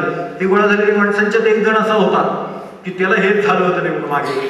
तर त्यामुळे तो म्हणाला अहो माझा डोळा गेला हे अंधारात, तुम्ही आता वाट बघू नका, आपलं जावं आहे बरं. तर त्यांनी तेव्हा गेलं आणखीन तिरकसला. पण म्हणले असं आहे, रमणाने आपल्याला एकदा आपलं म्हणलेले, आपण त्यांना सांगितल्याशिवाय जाणं काही बरोबर नाही. म्हणून रमणांच्याकडे गेले, दर्शन घेतलं. आता रमण निश्शब्द संवाद प्रबळ. तर खरा शिष्य असेल तर गुरुचं काहीतरी त्याला कळलंच पाहिजे. त्यामुळे निश्शब्द संवाद प्रबळ. त्यांनी इकडे रमणांना मनोमन प्रार्थना केली, महर्षी की मी जो इथे आलेलो आहे तो तुमच्या सहवासात आणि त्याचा सगळ्याचा साधनेचा आनंद घेण्यासाठी, मी बदलून जाण्यासाठी मी आलो. तर मला आता ही अडचण निर्माण झाली, मला तर जावं लागणार. डॉक्टरांच्या हातात नाही, त्यांनी सांगितलेलं आहे, ते मला बरोबर घेऊन जायला तयार आहे. पण तिथे गेल्यानंतर तिथे जर साहित्य नसेल तर ते म्हणले तिथून पुढे जावं लागेल आपल्याला. तर ते ह्याच्यात मी कुठे जाऊ, मला याची काही इच्छा नाही, पण तशी तुमचीच इच्छा असली की मी तिकडे जावं तर मी जायला तयार आहे असं म्हणाले. प्रार्थना केली, बाहेर आले. आणि ते त्यांच्या एकाने असं मी यांच्या मनात असं क्षणवर आलं की बाबा एक शक्यता आहे की तेलाचा एखादा थेंब टाकला आणि समजा ते उमळलं, काय झालं, बाहेर पडलं, जर थोडंसं लुब्रिकेशन झाल्यानंतर निघू शकेल असं एकाने सुचवलं होतं. तर ते त्यांना उपाय त्यांनी सांगितलं होता. म्हणून प्रार्थना केली. रमणांच्या तिथे असलेले तेलाचं त्यांच्या बाजूला जो थेंब असायचं, त्यांच्या बाजूला जे तेल भांडं ठेवलेलं असायचं, मालिशला वगैरे तेल वापरायचे तिथे, त्यांना ते संधिवात वगैरे होता, तर ते ठेवलेलं असायचं. त्यातलं एक थोडं घेऊ तेल, म्हणून तिथलंच थोडंसं तेल घेतलं. ते तेल हातातच होतं, तेलाचं काय केलं नव्हतं, फक्त घेतलं बरोबर. आणि रमणांना नमस्कार केला, ही प्रार्थना केली, निश्शब्द संवाद प्रबळ. आणि उठले आणि त्या हॉलच्या त्यांच्या दर्शनाच्या हॉलमधून बाहेर जात असताना त्यांना एकदम असं जाणवलं की आपल्या रिव्हिल्यूम झाला, काय झालं दुःखाचं कोणाटो, हे जे काय खुपते आणि अस्वस्थ झाले नाही त्यात जला गाठावा असं झालं होतं. ते कुठे गेलं, ते काहीतरी झालेलं आहे एवढं खरं की मला आता दुःख तरी थांबलेलं आहे एवढं नक्की. तरी ते डॉक्टर बरोबरच होते. त्यांना म्हणजे मला काहीतरी असं झालंय की काय मला कळत नाही आहे, पण मला हे थांबलंय, आता माझं दुःख थांबलेलं आहे एवढं नक्की. आता ते कुठे आत आणखीन गेलं काय, त्यामुळे थांबलं का काय झालं ते तुम्ही बघा. तिथून त्यांच्या कुठेपर्यंत गेले, डॉक्टर बरोबर गेले. आणि ते गेल्यानंतर त्यांनी ते एक्झामिन करून बघितलं. ते म्हणजे हा दिसतच नाही कुठे आत, बाहेर दिसत नाही, आत दिसत नाही. तेलाचं थेंब ते सुद्धा बरोबर होतं, तेल घेतलेलं ते टाकायचं होतं. फक्त रमणाने एवढी प्रार्थना केली होती की मी तुमच्यासाठी आलो मला हे मिळावायची इच्छा आहे. तर आता तुम्ही याच्यात तुमची इच्छा नसली तर मी जाणार आहे. तर असं काहीतरी ते सत्संगाची गंमत अशी आहे की काय कुठून किती देतील आणि आपोळी घेण्याची तयारी कशी आहे, तेवढं सूक्ष्मता आपल्या चित्ताला सत्संगामध्ये आली तर खरं हे सांगतं. याच्या पुढचा टप्पा म्हणजे फक्त 2 टप्पे बघायचे आणि थांबायचं, ते म्हणजे शरणागतीचे. माणसाने किती केलं तरी शेवटी शरणागतीशिवाय माणसाला मार्ग नाही. हे कर्तृत्ववान, यशस्वी वगैरे अशा मंडळींनी अवश्य लक्षात ठेवा. कारण काय त्याच मंडळींची दिशा बुडवण्याची शक्यता असते. तर त्यामुळं ज्याला अपयश आहे ना, ज्याला काहीतरी होत आहे, तो शरण असतो म्हणतो काय खरं नाही, पण ते त्याला माहीतच असतं. पण जर यशस्वी असाल आणि जर समजा काही आपल्याला होत म्हणजे तब्येतीनं उत्तम, काय आर्थिकदृष्ट्या उत्तम म्हणा, काय माणसांच्या दृष्टीनं सहकार्य म्हणा, काय सत्ता म्हणा, काय जे असेल आपलं ते, त्या सगळ्या मार्गाने जर यशस्वी असेल तर माणसाला शरणागतीची अत्यंतिक गरज आहे असं समजायला त्यांनी हरकत नाही. तर ह्या दृष्टीनं आपल्या मर्यादांचं वस्तुनिष्ठ आकलन आणि अनुभवांचं यथार्थ स्मरण, ह्या 2 गोष्टी जर बरोबर असतील तर मनुष्य शरणागतीच्याच ठिकाणी. आपल्याला आपल्या ज्या मर्यादा शरीरावरच्या सुद्धा ज्या आहेत त्या सगळ्या जर व्यवस्थित लक्षात आलेल्या असतील तर मनुष्य शरणागतीकडे वळेल. दुसरी गोष्ट, आपल्याला जे आजपर्यंत अनुभव आयुष्यात आलेले असतील, हा अपघात का वाचला, हे अमुक का झालं, तो मी बरा का झालो, ह्यानी मला मदत का केली, याचा काही संबंध नव्हता, तो गाठ का पडला, किती असंख्य अनुभव माणसाला येत असतात. त्या क्षणी कुठेतरी जाणीव होते, पण ती जाणीव काही टिकत नाही. म्हणून अनुभवांचं यथार्थ आकलन आणि त्याचं स्मरण जर माणसाला राहिलं तर बरोबर त्याचं काम शरणागतीचं होईल. या बाबतीत कर्तृत्वही लक्षात ठेवावं, ज्ञातृत्वही लक्षात ठेवावं, भोक्तृत्वही लक्षात ठेवावं. मनुष्य कर्तृत्वाने सुद्धा मर्यादित आहे, ज्ञातृत्वानी आहे आणि भोक्तृत्वानी आहे, हे अवश्य लक्षात ठेवावं. म्हणून सत्पुरुषांना सुद्धा देह ठेवावा लागतो. शक्य सत्पुरुष झाले तरी देह मी चालवेल असं नाही.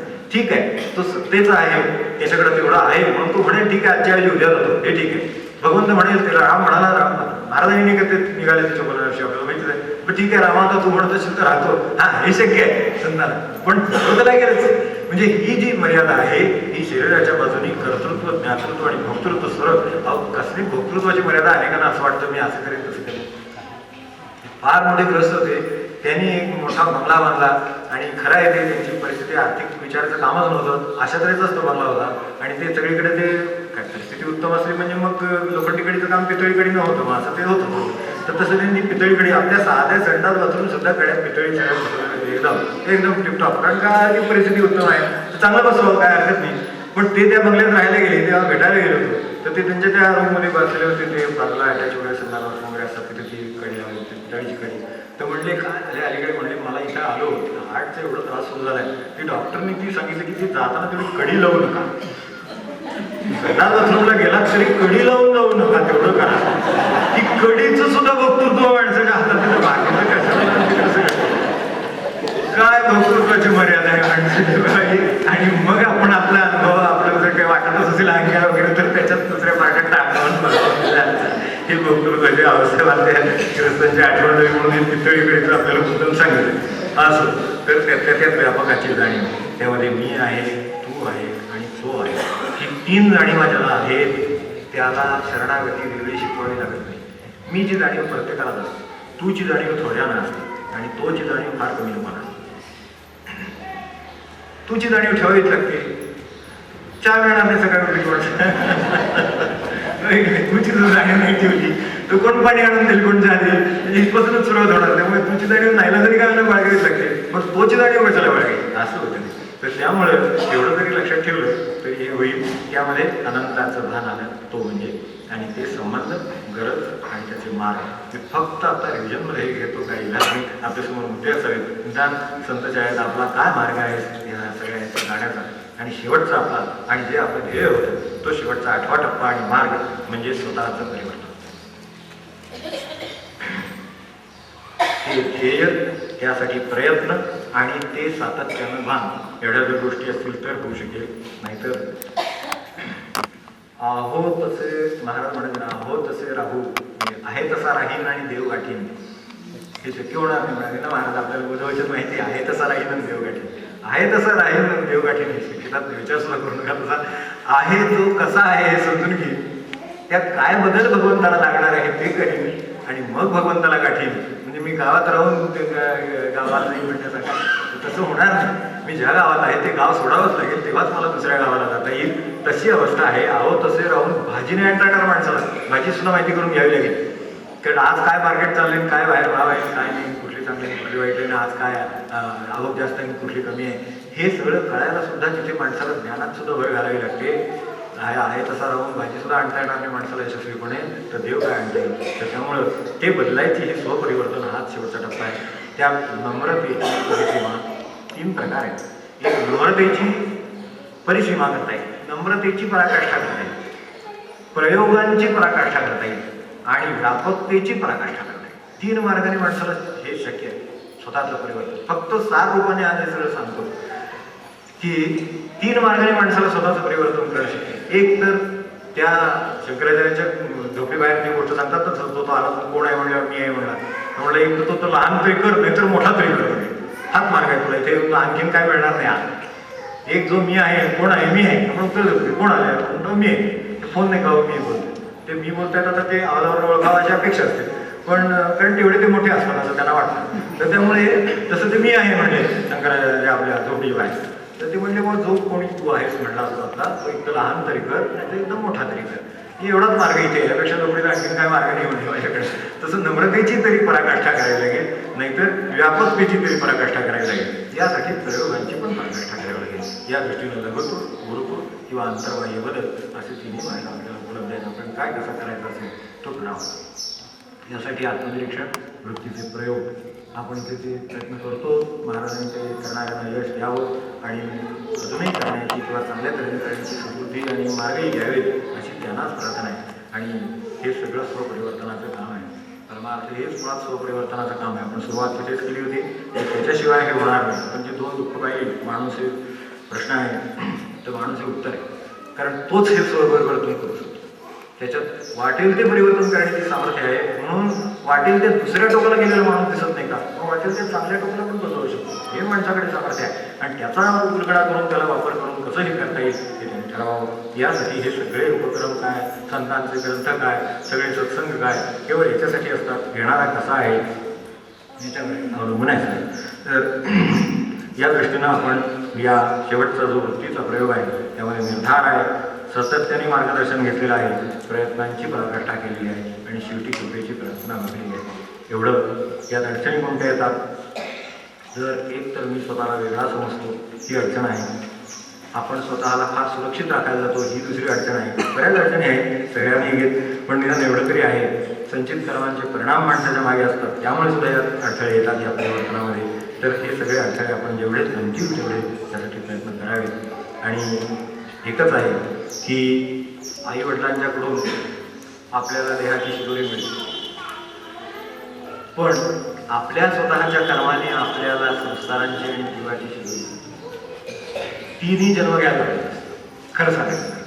तर त्यामुळे ती आईवडिलांनी दिलेली शिदोरी संपायच्या आत आपली प्रारब्धाची शिदोरी संपून मोकळं व्हावं एवढं फक्त. आणि काय की आईवडिलांनी दिलेली शिदोरी संपायच्या आत आपली जी गोळा केलेली संचिताची शिदोरी आहे तेवढी संपवावी आणि महाराजांच्याकडे जावं. आता महाराजांना हे सगळे संतांचे मार्ग आहेत. शेवटचं फक्त आपल्याला सांगतो हे संतांचे मार्ग आहेत. कायचे राहावं, शिकून घेत राहावं, सातत्याने करत राहावं. मी अत्यंत नम्रपणे हे सगळं आपल्याला सांगतो, सांगण्याचा अधिकार नाही तरी आपण याबद्दल आपली थोडीपणाची मी मान्य करतो. आणि त्यात शेवटी एकच म्हणतो की महाराजांना सुद्धा आपण म्हटलं ना मनुष्य हे उत्तर आहे, प्रश्न आहे, तर त्या ठिकाणी त्यांना उत्तर म्हणजे काय आहे, भगवंत आहे. तर मूर्ती उत्तम मूर्तिकार असतो त्याचे लक्षण सांगतात नाही की त्याला तो मूर्ती घडवीत नाही, त्याला मूर्ती दिसते असं म्हणतात ना, त्याला मूर्ती दिसते आणि फक्त नको असलेले भाग तो उडीत असतो. असं उत्तम मूर्तिकाराचं लक्षण सांगितलं. तसं गुरुचं लक्षण असं आहे, तसं हे सत्पुरुषांचं महाराजांचं लक्षण असं आहे की त्यांना आपल्या ठिकाणी आनंद मूर्ती दिसते, आपल्या ठिकाणी भगवंत दिसतोय, फक्त त्यात जे नको आहे ते काढायचा ते प्रयत्न करतात. त्याला आपण साथ द्यावी म्हणजे झालं. एवढं त्यांना प्रार्थना करू आणि आपण आपली वेळ सुरू केली आहे, पुढे गेली थांबूया.